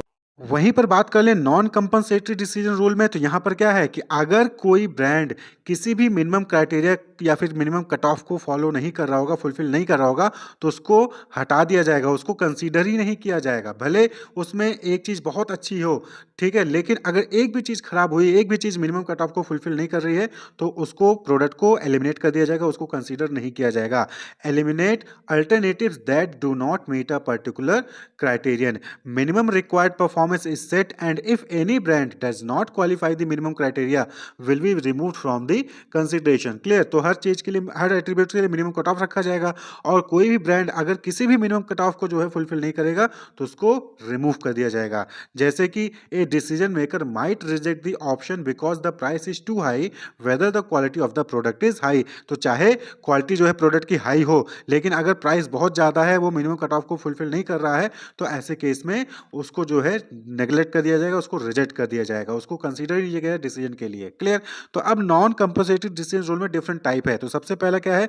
Conjunctive decision rule. तो कंजंक्टिव डिसीजन रूल में क्या होता है? कंजंक्टिव मतलब क्या होता है कि यहां पर जितने भी एट्रीब्यूट्स दिए गए हैं, सभी एट्रीब्यूट्स के जो मिनिमम कट ऑफ हैं उनको जो है ब्रांड को फुलफिल करना होगा, तभी उसको सिलेक्ट किया जाएगा, नहीं तो नहीं किया जाएगा। कोई भी ऐसा ब्रांड जो सभी मिनिमम कट ऑफ को नहीं फुलफिल करेगा, उसको रिजेक्ट कर दिया जाएगा। तो consumer establishes minimum required performance standard for each evaluative criteria। Her evaluative criteria के लिए जो है मिनिमम स्टैंडर्ड रखा जाएगा, और जो प्रोडक्ट सभी सभी मिनिमम क्राइटेरिया को फुलफिल करेगा उसी को सिलेक्ट किया जाएगा। तो सिलेक्ट द फर्स्ट और all brand that surpass these minimum standard। A brand must have all its feature above the minimum acceptability level to be acceptable। यानी कि किसी भी ब्रांड को तभी एक्सेप्ट किया जाएगा, तभी सिलेक्ट किया जाएगा जब वो सभी मिनिमम फीचर्स को जो है वहां पर फुलफिल कर रहा होगा। अब यहाँ एग्जांपल देखिए, तो एट्रीब्यूट से प्राइस, सेफ्टी, सीटिंग, वहां पर मिनिमम कट ऑफ क्या दे देगा? 5, 6, 7। ब्रांड ए का प्राइस के लिए 5 है, सेफ्टी के लिए 6 है, सीटिंग के लिए 7 है, वहीं पर माइलेज के लिए 8 है, और ब्रांड बी के लिए देखे तो प्राइस 4 है, यानी कि मिनिमम कट ऑफ को ही जो है फुलफिल नहीं कर रहा है। सेफ्टी 10 है, सीटिंग 8 है, माइलेज 9 है, लेकिन यहां पर क्या है कि प्राइस वाला जो मिनिमम कट ऑफ है उसको ब्रांड बी ने फुलफिल नहीं किया। तो ऐसे केस में क्या हो जाएगा कि वहां पर ब्रांड बी को नेग्लेक्ट किया जाएगा, रिजेक्ट कर दिया जाएगा, ब्रांड ए को कंसीडर किया जाएगा। तो यानी कि भले आप सेफ्टी, सीटिंग, माइलेज में अच्छे रैंक लेके आओ, लेकिन आपने प्राइस के मिनिमम कट ऑफ को जो यहाँ पर जो है फुलफिल नहीं किया, तो ऐसे केस में क्या होगा कि अब वहां पर उसको रिजेक्ट कर दिया जाएगा। क्लियर? ब्रांड ए को सिलेक्ट किया जाएगा। तो that is conjunctive decision rule, यानी हर क्राइटेरिया को आपको फुलफिल करना होगा, तभी प्रोडक्ट को सिलेक्ट किया जाएगा। वहीं पर जो नेक्स्ट है डिसजंक्टिव डिसीजन रूल, तो यहाँ पर क्या होता है कि यहाँ पर भी जो है की एट्रीब्यूट्स को कंसीडर किया जाता है, उसके लिए जो है मिनिमम कट ऑफ रख दिया जाता है, और कोई भी ऐसा प्रोडक्ट जो उस की एट्रीब्यूट को फुलफिल कर लेगा, एक भी की एट्रीब्यूट को फुलफिल कर लेगा, तो उसको जो है सिलेक्ट कर लिया जाता है। तो डिसजंक्टिव डिसीजन रूल क्या हो गया? Establish a minimum level of performance for each important attribute. यहाँ पर हर इंपॉर्टेंट एट्रीब्यूट को जो है वहाँ पर मिनिमम लेवल वहाँ पर जो है या मिनिमम कट ऑफ जो है असाइन कर दिया जाता है। All brands that surpass the performance preference level for any key attribute are considered acceptable. तो जितने भी ब्रांड्स उस की एट्रीब्यूट को फुलफिल करेंगे उसको जो है कंसीडर किया जाता है। अब जैसे कि सपोज करिए कि यू में prefer a minimum of 30 inches, A maximum cost of $550 and 4K resolution. यानी कि आप जो है टीवी परचेज करना चाहते हो और वहां पर जो है आपने 3 इंपॉर्टेंट क्राइटेरिया रखा। क्या कि पहली चीज तो 30 इंचेस कम से कम साइज होनी चाहिए टीवी की, मैक्सिमम कॉस्ट यानी कि ज्यादा से ज्यादा प्राइस जो है $550 होना चाहिए, और वहीं पर 4K रेजोल्यूशन का होना चाहिए टीवी। तो ये 3 क्राइटेरिया दिया। अब ऐसी टीवी जो इन तीनों क्राइटेरिया को फुलफिल कर रहा होगा, या फिर कोई भी टीवी जो इन तीनों में से किसी एक क्राइटेरिया को भी फुलफिल कर रहा होगा, उसको आप कंसीडर करेंगे। लेकिन if a TV does not meet any of this criteria, अगर इन तीनों में से किसी भी क्राइटेरिया को फुलफिल नहीं करोगा टीवी, तो उसको आप कंसीडर नहीं करेंगे। क्लियर? तो ये जो है डिसजंक्टिव डिसीजन रूल होता है, यानी कि जो भी आपने एट्रीब्यूट सेट किए हैं उसमें से किसी न किसी क्राइटेरिया को फुलफिल करना चाहिए। क्लियर? नेक्स्ट जो है that is lexicographic decision rule. यहां पर क्या होता है कि जो भी क्राइटेरिया है उसको आप जो है रैंक कर देते हो in the order of importance. The consumer rank the criteria in order of importance. Clear? जैसे कि प्राइस के लिए आपने 1 रैंक दे दिया, माइलेज के लिए 2 दे दिया और सेफ्टी के लिए 3 दे दिया। क्लियर? तो सबसे पहला रैंक इसका है प्राइस का। अब जो है आप क्या करोगे, 2 ब्रांड है तो दोनों ब्रांड को पहले प्राइस के बेसिस पे जज करोगे। प्राइस के बेसिस पे अगर ब्रांड ए जो है वो अच्छा है, ब्रांड बी जो है खराब है, तो आप ब्रांड ए को सेलेक्ट कर लोगे। लेकिन ब्रांड ए और ब्रांड बी दोनों ही प्राइस के लिए सेम कैटेगरी में आ रहे हैं, तो इस केस में फिर आप आपने जिस एट्रीब्यूट को सेकंड पोजीशन पे रखा है उसके बेसिस पे ब्रांड ए और ब्रांड बी को जज करोगे। अगर सेकंड रैंक वाले के बेसिस पे ब्रांड ए अच्छा निकला, ब्रांड बी खराब निकला, तो ब्रांड ए को सिलेक्ट कर लोगे। यानी कि यहाँ पर क्या हो रहा है कि आप क्राइटेरिया को जो है रैंक कर दे रहे हो और फिर हर रैंक के लिए हर अलग अलग ब्रांड को इवेलुएट कर रहे हो। और ये रूल तब तक कंटिन्यू करोगे जब तक आपको किसी भी क्राइटेरिया पे कोई एक ही ब्रांड मिले। जिस क्राइटेरिया पे आपको एक ब्रांड मिला वही जो है ब्रांड फाइनल हो जाता है। तो the consumer then select the brand that perform best on the most important attribute. तो जो मोस्ट इंपॉर्टेंट एट्रीब्यूट होता है, जिसकी रैंक अच्छी दी गई होती है, आपने दी होती है, उस पे जो ब्रांड अच्छा परफॉर्म कर रहा है उसको सिलेक्ट कर लिया जाता है। अगर एक से ज्यादा ब्रांड परफॉर्म कर रहे हैं तो उस केस में फिर नेक्स्ट एट्रीब्यूट को कंसीडर किया जाता है। इफ 2 और more brands tie on this attribute they are evaluated on the second most important attribute. यानी कि पहले आपने प्राइस के बेसिस पे वहां पर कंपेयर किया, प्राइस पे अगर आपको कोई एक ब्रांड मिल गया तो आप उसको सिलेक्ट करोगे। लेकिन अगर प्राइस के बेसिस पे 2 ब्रांड मिले तो फिर नेक्स्ट जो एट्रीब्यूट रखा था आपने, कि सपोज करिए आपने सेफ्टी को रखा था या फिर माइलेज को रखा था, तो माइलेज के बेसिस पे उन दोनों ब्रांड को जज करोगे। फिर माइलेज के बेसिस पे जो अच्छा मिलेगा उसको सिलेक्ट करोगे। अगर 2 अच्छे मिल गए तो उस केस में फिर तीसरे वाले एट्रीब्यूट को बेसिस पे उन दोनों ब्रांड को जज करोगे। क्लियर? तो इस तरीके से तब तक चलेगा जब तक कि आपके पास सिर्फ एक ब्रांड नहीं मिल जाता है। Clear? This continues through the attributes until one brand outperform the others। जब तक कि एक ब्रांड दूसरे ब्रांड से अच्छा परफॉर्म नहीं करेगा तब तक ये प्रोसेस चलता रहेगा। एग्जांपल आप यहाँ पर देखें, सपोज करके आपने एट्रीब्यूट रख लिया प्राइस, सेफ्टी, सीटिंग और माइलेज। अब यहाँ पर मिनिमम कट ऑफ भी दे दिया 5, 6, 7, 8। वहाँ पर रैंक आपने दे दिया प्राइस के लिए 1, सेफ्टी के लिए 2, सीटिंग के लिए 3 और माइलेज के लिए 4। अब इस केस में आप सपोज करिए कि आपने क्या देखा कि रैंक 1 के लिए आप पहले क्या करोगे, जज करोगे। आपके पास 3 प्रोडक्ट हैं ए बी सी, ये 3 ब्रांड है ए बी सी। अब ए का भी 5 आ गया, बी का भी मिनिमम कट ऑफ 5 आ गया और सी का भी मिनिमम कट ऑफ 4 आ गया। यानी रैंक 1 के लिए पहले प्राइस के बेसिस पे आपने तीनों को जज किया। तो जब तीनों को प्राइस के बेसिस पे आपने वहां पर कंपेयर किया तो देखा कि ए का 5 है, बी का 5 है, सी का 4 है, तो सी को क्या कर दोगे, रिजेक्ट कर दोगे और ए और बी को यहाँ पर कंसीडर करोगे। अब ए और बी दोनों का सेम है तो अब क्या करोगे, जो सेकंड इंपॉर्टेंट क्राइटेरिया है उसके बेसिस पे जज करोगे। तो सेकंड इंपॉर्टेंट क्राइटेरिया क्या है, सेफ्टी। तो आपने सेफ्टी के बेसिस पे देखा तो ए को यहाँ पर क्या मिला 6 और बी को मिला 5। तो अब यहाँ पर क्या हो गया कि बी भी चला गया बाहर, बी जो है ए से अच्छा निकला सेकंड क्राइटेरिया के लिए। तो अब जो है यहीं पर आप क्या करोगे, जो ब्रांड ए है उसको आप सेलेक्ट कर लोगे। तो ये मेथड है लेक्सिकोग्राफिक। ये तब तक चलता जब तक कि आपके पास कोई एक ब्रांड नहीं रहता। तो अब यहाँ पर क्या है, आपके पास एक ही ब्रांड है यानी कि ए, तो आप जो है उसी को सेलेक्ट कर लोगे। क्लियर? तो ये लेक्सिकोग्राफिक जो है डिसीजन रूल होता है। वहीं पर नेक्स्ट जो रूल है that is affect referral decision rule. तो यहाँ पर क्या होता है कि आप जिस चीज से अफेक्ट हुए हो, आप अपनी फीलिंग, अपनी इमोशन, अपनी लाइकिंग, अपनी प्रायोरिटी के बेसिस पे यहाँ पर क्या है, प्रोडक्ट को सिलेक्ट कर लेते हो। Clear? It does not rely on the evaluation of individual product attributes. यहाँ पर आप एट्रीब्यूट्स के बेसिस पे जो है इवेल्युएट नहीं करते हो, बल्कि क्या करते हो, आप अपनी feeling, emotion, liking, prior experience यानी कि पहले कोई एक्सपीरियंस या फिर रूल ऑफ थंब के बेसिस पे यहाँ पर क्या करते हो, डिसाइड कर लेते हो। क्लियर। जैसे कि आपके किसी दोस्त ने बोल दिया कि हाँ भाई ये वाला प्रोडक्ट अच्छा है, तो आपने भी उसी प्रोडक्ट को वहाँ पर सिलेक्ट कर लोगे। आप इवैल्यूएट नहीं करोगे कि एट्रीब्यूट्स हैं कि नहीं है, उसकी खासियत है कि नहीं है। आप कोई भी यहाँ पर इवैल्यूएशन नहीं करते हो। दोस्त ने बोला अच्छा है, आपने पसंद कर लिया। आपको पसंद है तो आपने जो है वहाँ पर सिलेक्ट कर लिया। भले कोई दूसरा और उससे अच्छा प्रोडक्ट हो, लेकिन आपको पसंद जो खराब था वही है, तो आप खराब वाले को ही सिलेक्ट कर लोगे। तो ये अफेक्ट रेफरल डिसीजन रूल होता है। तो इसको शॉर्टकट डिसीजन भी कहते हैं कि भाई मुझे ये पसंद है तो मैं यही लूंगा, भले कोई और प्रोडक्ट उससे अच्छा हो। क्लियर। तो यहाँ पर एग्जांपल के तौर पे आप समझ सकते हैं कि ए friend of mind told me that this brand is a good product and that's the one I should by. तो किसी फ्रेंड ने बोला, किसी फैमिली मेंबर ने बोला, तो आप उसी को परचेज कर लेते हो, दूसरे को आप वहां पर सेलेक्ट ही नहीं करोगे, कंसीडर ही नहीं करोगे। I really like the look of this product. आपको कोई प्रोडक्ट पसंद आ गया या फिर कोई कार की डिजाइन पसंद आ गई, तो आप उसी कार को परचेज करोगे, भले उसकी प्राइस ज्यादा हो, भले उसकी माइलेज कम हो या फिर सेफ्टी उतनी अच्छी ना हो, आप उसको पसंद करोगे। क्यों? क्योंकि आपको प्रोडक्ट का डिजाइन अच्छा लग गया। क्लियर। तो ये जो है कुछ एग्जांपल्स हैं अफेक्ट रेफरल डिसीजन रूल के। तो इस तरीके से जो है जब आप इवैल्यूएशन होता है डिफरेंट प्रोडक्ट्स का, तो यहाँ पर इन डिसीजन रूल का यूज किया जा सकता है। तो पहला था कंपनसेटरी डिसीजन रूल, दूसरा है नॉन कंपनसेटरी डिसीजन रूल, जहां पर आप जो है चार इंपॉर्टेंट मेथड पढ़ते हैं: conjunctive decision rule, disjunctive decision rule, lexicographic decision rule and affect referral decision rule. Organisational buying behaviour. तो आपने कंज्यूमर बाइंग बिहेवियर पढ़ा होगा, तो उसमें आपने देखा कि कंज्यूमर कैसे अपनी नीड को आइडेंटिफाई करके प्रोडक्ट को सिलेक्ट करता है, उसको परचेज करता है, उसको कंज्यूम करता है, उसको फिर फाइनली डिस्पोज करता है।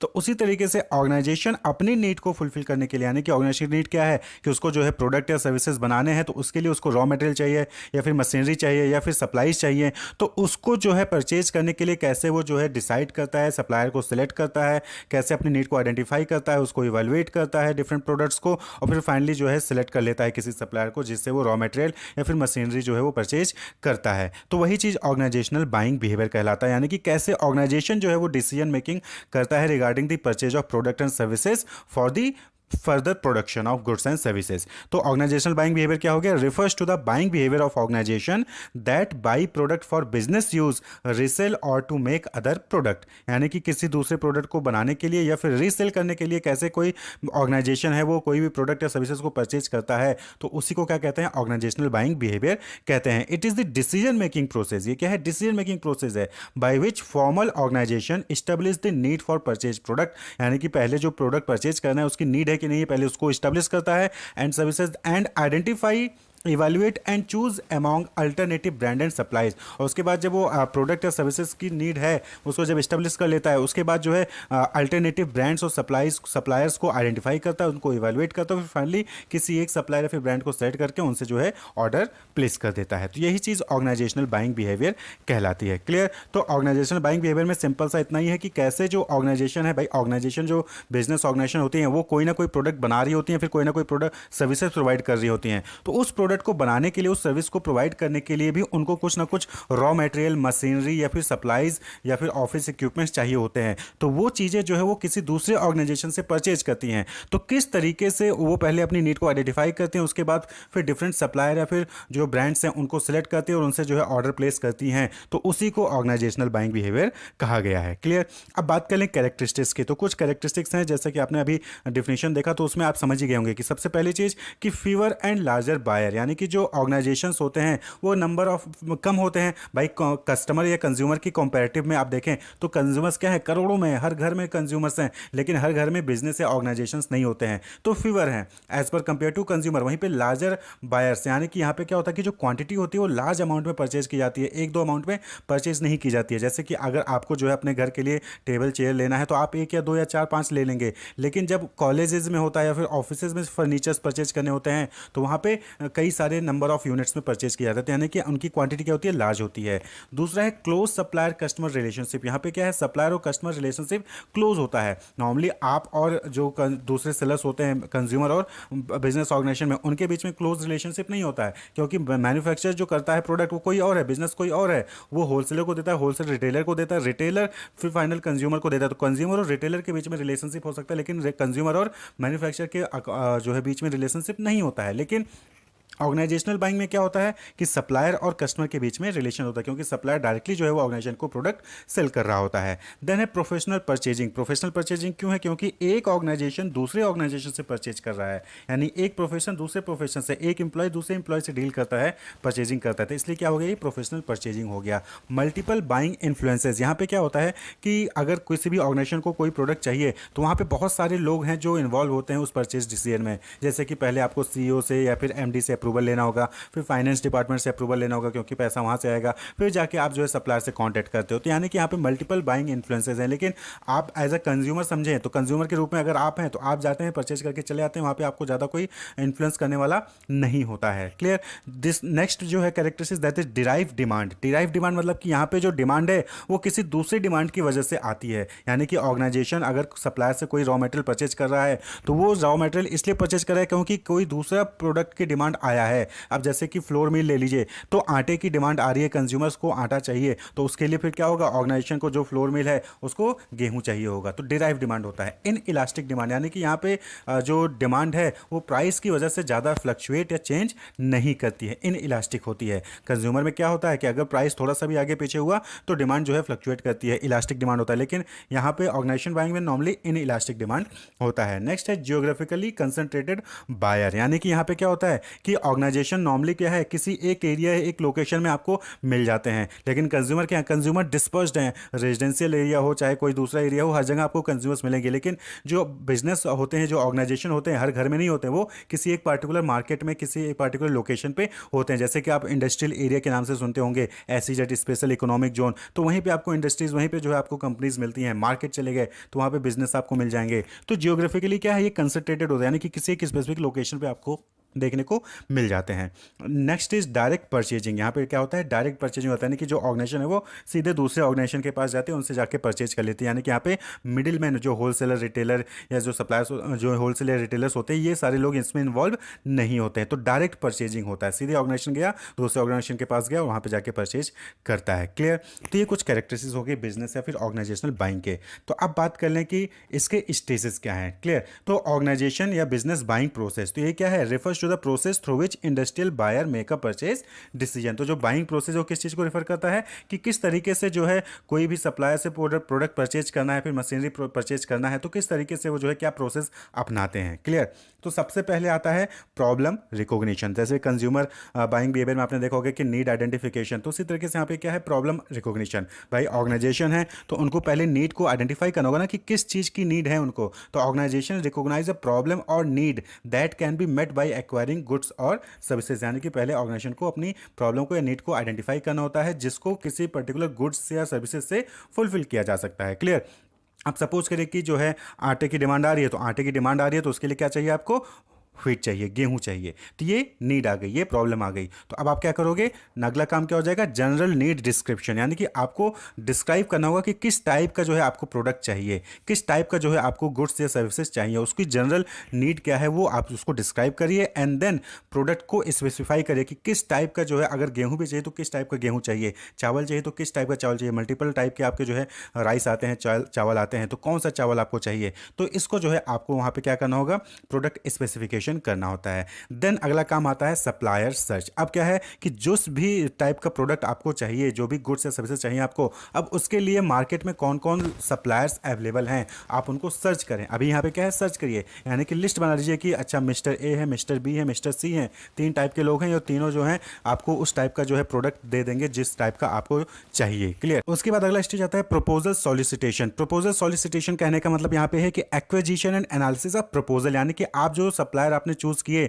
Mister A, mister B, mister C, तीनों को जो है आप वहाँ पे उनको जो है उनसे प्रपोजल मंगाओगे कि आपको 10 क्विंटल जो है राइस चाहिए, तो आप बताइए कि आपका क्या एस्टिमेट रहेगा, आप कितने प्राइस में और कब तक दे पाएंगे। तो ये क्या है, a stage of business buying process in which the buyer invites qualified supplier to submit proposal. यहाँ पे हम क्या करेंगे, तीनों से कॉन्टैक्ट करेंगे और तीनों को बताएंगे कि हमें इतनी रिक्वायरमेंट है और उसके लिए आप जो है अपना प्रपोजल दीजिए। क्लियर? यहाँ पे अभी सेलेक्ट नहीं कर रहे हैं, यहाँ पे क्या कर रहे हैं, प्रपोजल मांग रहे हैं सप्लायर से। सप्लायर जो है फिर वो अपना प्रपोजल प्रपोजल देगा तो उसको हम जो है इवैल्यूएट करेंगे और उसके बेसिस पे हम क्या करेंगे, सप्लायर को सेलेक्ट कर लेंगे। यानी कि हमें मिस्टर ए या फिर मिस्टर बी या मिस्टर सी तीनों में से किसी एक को सिलेक्ट करना है कि मिस्टर बी से हम जो है प्रोडक्ट परचेज करेंगे। यानी कि 10 क्विंटल राइस चाहिए था, 10 क्विंटल हमें वेट चाहिए था, तो हम जो है वो मिस्टर बी से परचेज करेंगे। क्लियर, सप्लायर को हमने क्या किया, सेलेक्ट कर लिया। अब जो है ऑर्डर रूटीन स्पेसिफिकेशन, यानी कि अब जो है उस सप्लायर को हमें कितने क्वांटिटी में कब चाहिए सारी चीज़ें वहाँ पे बताते हैं। Rights the final order with the chosen supplier listing the technical specification, है कि किस टाइप का चावल चाहिए, कितनी क्वांटिटी में चाहिए, क्या एक्सपेक्टेड टाइम है डिलीवरी का, यानी कि कब तक आपको जो है डिलीवरी करनी होगी, रिटर्न की पॉलिसीज़ क्या होंगी, वारंटीज़ क्या होंगी, ये सारी चीज़ें जो है वहाँ पे आप क्या करते हो, स्पेसिफाई करते हैं। तो ऑर्डर रूटीन स्पेसिफिकेशन। और उसके बाद फिर लास्ट में क्या आता है, परफॉर्मेंस रिव्यू, यानी कि क्या सप्लायर आपको उस क्वालिटी का प्रोडक्ट उस प्राइस में और जो है एक्सपेक्टेड टाइम में जो है डिलीवर कर रहा है कि नहीं कर रहा है। तो ये सारी चीज़ें जो है आप क्या करते हो, परफॉर्मेंस को रिव्यू करते हो। तो ये पूरा जो है बिजनेस बाइंग प्रोसेस होता है। तो सबसे पहले ऑर्गेनाइजेशन को अपने यहाँ पे क्या आइडेंटिफाई करना होता है कि उनकी नीड क्या है, उनको किस चीज़ की रिक्वायरमेंट है, क्लियर, अपने बिजनेस को रन करने के लिए। फिर उसके एक जनरल नीड को डिस्क्राइब करते हैं, प्रोडक्ट के बारे में स्पेसिफाई करते हैं कि हम उनको किस टाइप का प्रोडक्ट चाहिए, उसका स्पेसिफिकेशन, उसका टेक्निकल क्वालिटी, वैल्यू जो भी वो एडेड होना चाहिए उसमें, वो सारी चीज़ें उनको आइडेंटिफाई करते हैं। उसके बाद सप्लायर को सर्च करते हैं जो उस टाइप का प्रोडक्ट उनको जो है डिलीवर कर सकता है। फिर उससे उनसे जो है वो प्रपोजल मंगवाते हैं, उसको एनालिसिस करते हैं, फिर फाइनल एक सप्लायर को सिलेक्ट कर लेते हैं, उसको ऑर्डर रूटीन स्पेसिफिकेशन बताते हैं, यानी कि किस क्वांटिटी में, किस क्वालिटी में और क्या जो है वारंटीज़ वगैरह होंगी और कब तक डिलीवरी चाहिए, वो सारी चीज़ें उनको बताते हैं रिटर्न में। और फिर उसकी परफॉर्मेंस को रिव्यू करते हैं। अगर परफॉर्मेंस पुअर होती है उस सप्लायर की, तो फिर यहाँ पे क्या होता है कि दोबारा से आप जो है दोबारा से नया स्टेज जो है शुरू हो जाएगा, यानी कि फिर से आप जो है किसी दूसरे सप्लायर को सर्च करने की कोशिश करेंगे। अगर परफॉर्मेंस अच्छी रहती है तो वही उसी से आप क्या करते हो, रिबाई करते रहोगे, यानी कि मिस्टर जो सप्लायर बी था तो उसी से आप जो है बार बार परचेज करते रहोगे जब तक कि आपको दोबारा से कोई दूसरी नीड नहीं आ जाती है। तो ये है business buying process. Difference between consumer and industrial buying. तो कंज्यूमर बाइंग और ऑर्गेनाइजेशनल बाइंग या फिर इंडस्ट्रियल बाइंग में क्या डिफरेंस है। तो सबसे पहला डिफरेंस कि जो कंज्यूमर बाइंग बिहेवियर में आप देखेंगे तो वहाँ पर स्मॉल क्वांटिटी में जो है वो प्रोडक्ट परचेज किया जाता है। आप देखेंगे तो कोई भी कंज्यूमर होगा तो वो स्मॉल क्वांटिटी में परचेज करता है, 1 यूनिट 2 यूनिट। फिर जो खाने पीने का आइटम है तो हो सकता है कि वो हफ्ते भर का सामान एक साथ खरीद के रख ले, या फिर कोई जो है गाड़ी परचेज करनी है तो वहाँ पर भी एक गाड़ी या फिर 2 गाड़ी जो है नॉर्मली परचेज करता है स्मॉल क्वांटिटी में। लेकिन इंडस्ट्रियल बाइंग में क्या होता है कि बल्क परचेजिंग होती है। यहाँ पर रॉ मटेरियल परचेज करना है तो लाखों यूनिट में जो है परचेज किया जा रहा है, हज़ारों यूनिट में जो है परचेज किया जा रहा है।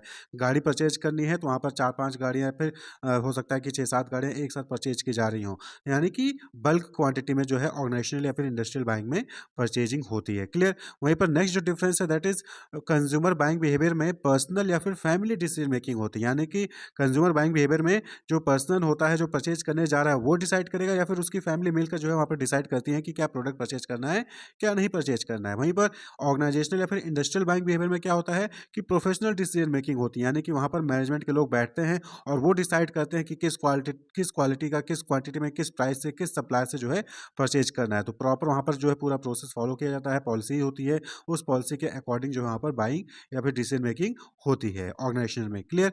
नेक्स्ट जो डिफरेंस है that is consumer buying behaviour में पर्सनल कंजम्पशंस के लिए जो है वहाँ पर प्रोडक्ट को परचेज किया जाता है। यानी कि जो कंज्यूमर होता है वो प्रोडक्ट को परचेज करके उसको खुद कंज्यूम करता है, फिर उसके फैमिली मेम्बर्स जो है उसको कंज्यूम करते हैं। लेकिन ऑर्गेनाइजेशनल बाइंग बिहेवियर में क्या होता है कि वहाँ पर जो है फर्दर प्रोडक्शन प्रोसेस में उन प्रोडक्ट्स को जो परचेज किया गया है उसको यूज़ किया जाता है, या फिर ऑर्गेनाइजेशन के पर्पज के लिए जो है वहाँ पर प्रोडक्ट को परचेज किया जाता है, ऑर्गेनाइजेशनल यूज़ के लिए जो है प्रोडक्ट को परचेज किया जाता है। क्लियर। नेक्स्ट जो डिफरेंस है कि बात कर ले प्रोडक्ट के हिसाब से, तो अगर आप कंज्यूमर बाइंग बिहेवियर में देखेंगे तो प्रोडक्ट क्या होते हैं, जो फिनिश गुड्स होते हैं जिसको यूज़ किया जा सकता है, जिसको कंज्यूम किया जा सकता है, जैसे ईटेबल आइटम्स हो गए, तो उनको हम जो है कंज्यूमर बाइंग बिहेवियर में कंसीडर करते हैं। लेकिन इंडस्ट्रियल बाइंग बिहेवियर में जो प्रोडक्ट होते हैं वो किस टाइप के होते हैं, रॉ मटेरियल, इक्विपमेंट, मशीनरी, इस टाइप की परचेजिंग वहाँ पर की जाती है। क्लियर। नेक्स्ट जो डिफरेंस है that is large number of buyer and seller. तो कंज्यूमर बाइंग बिहेवियर में क्या होता है, large number of buyer and sellers है। लेकिन इंडस्ट्रियल बाइंग में आप देखेंगे तो इंडस्ट्रियल यानी कि इंडस्ट्रीज तो वहाँ पर जो है आपको limited number of buyer and sellers देखने को मिलेंगे। चाहे वो रॉ मटेरियल सप्लाई करने वाले हो तो वो भी लिमिटेड होंगे, चाहे वो प्रोडक्ट बनाने वाले हो वो भी क्या है, लिमिटेड है। लेकिन कंज्यूमर बाइंग बिहेवियर में आप देखेंगे तो large number of buyer and seller आपको जो वहाँ पर देखने को मिल जाएंगे। वहीं पर जो नेक्स्ट डिफरेंस है दैट इज जियोग्राफिकली डिस्पर्स्ड। जो कंज्यूमर हैं वो क्या है, जियोग्राफिकली डिस्पर्स्ड है, यानी कि ऑल ओवर कंट्री में जो है फैले हुए हैं। लेकिन वहीं पर इंडस्ट्रियल बाइंग बिहेवियर में देखेंगे तो वो जियोग्राफिकली कंसंट्रेटेड होते हैं। जैसे कि आप अगर अपना एरिया देखें तो एनसीआर में देखेंगे तो जो एनसीआर रीजन में जो एसईजेड है, स्पेशल इकोनॉमिक जोन, मैक्सिमम सारे सारी मैन्युफैक्चरिंग कंपनीज वहाँ पर जाके अपना यूनिट सेटअप करती हैं, लेकिन कंज्यूमर क्या है, कंज्यूमर पूरे दिल्ली में, पूरे जो है एनसीआर रीजन में फैले हुए हैं। तो जियोग्राफिकली डिस्पर्स यानी कि पूरे एरिया में फैले हुए होना, और जियोग्राफिकली कंसंट्रेटेड यानी कि किसी एक स्पेसिफिक एरिया में जो है लोकेट होना। तो जो मैन्युफैक्चरिंग ऑर्गेनाइजेशंस होती हैं, इंडस्ट्रीज होती हैं, वो क्या है, किसी एक स्पेसिफिक लोकेशन पे जो है वहाँ पर लोकेटेड होती हैं। वहीं पर कस्टमर क्या होते हैं, पूरे ऑल ओवर जो है एरिया में फैले रहते हैं। क्लियर? तो कंज्यूमर बाइंग बिहेवियर में कंज्यूमर जो है वो जियोग्राफिकली डिस्पर्स्ड होता है। वहीं पर इंडस्ट्रियल बाइंग बिहेवियर में जो इंडस्ट्रीज होती हैं, ऑर्गेनाइजेशन होती हैं, वो क्या है, जियोग्राफिकली कंसंट्रेटेड होते हैं। इसी तरीके से दो डिफरेंसेस आप और लिख सकते हैं, जैसे कि कंज्यूमर बाइंग बिहेवियर जो है वो डिफरेंट जो है फैक्टर्स पे डिपेंड करता है, जैसे सोशल, कल्चरल, पर्सनल, साइकोलॉजिकल। वहीं पर जो इंडस्ट्रियल बाइंग बिहेवियर है वो जो है technical, political, economical, competition, organisational की ऑब्जेक्टिव, गोल, पॉलिसीज क्या है उस पर जो है डिपेंड करती है।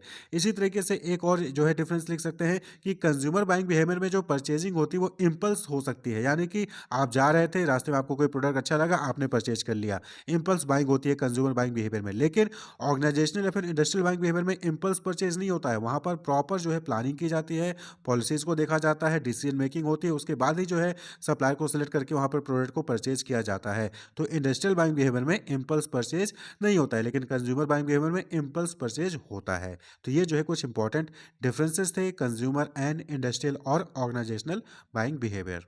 Wish you all the best, keep watching.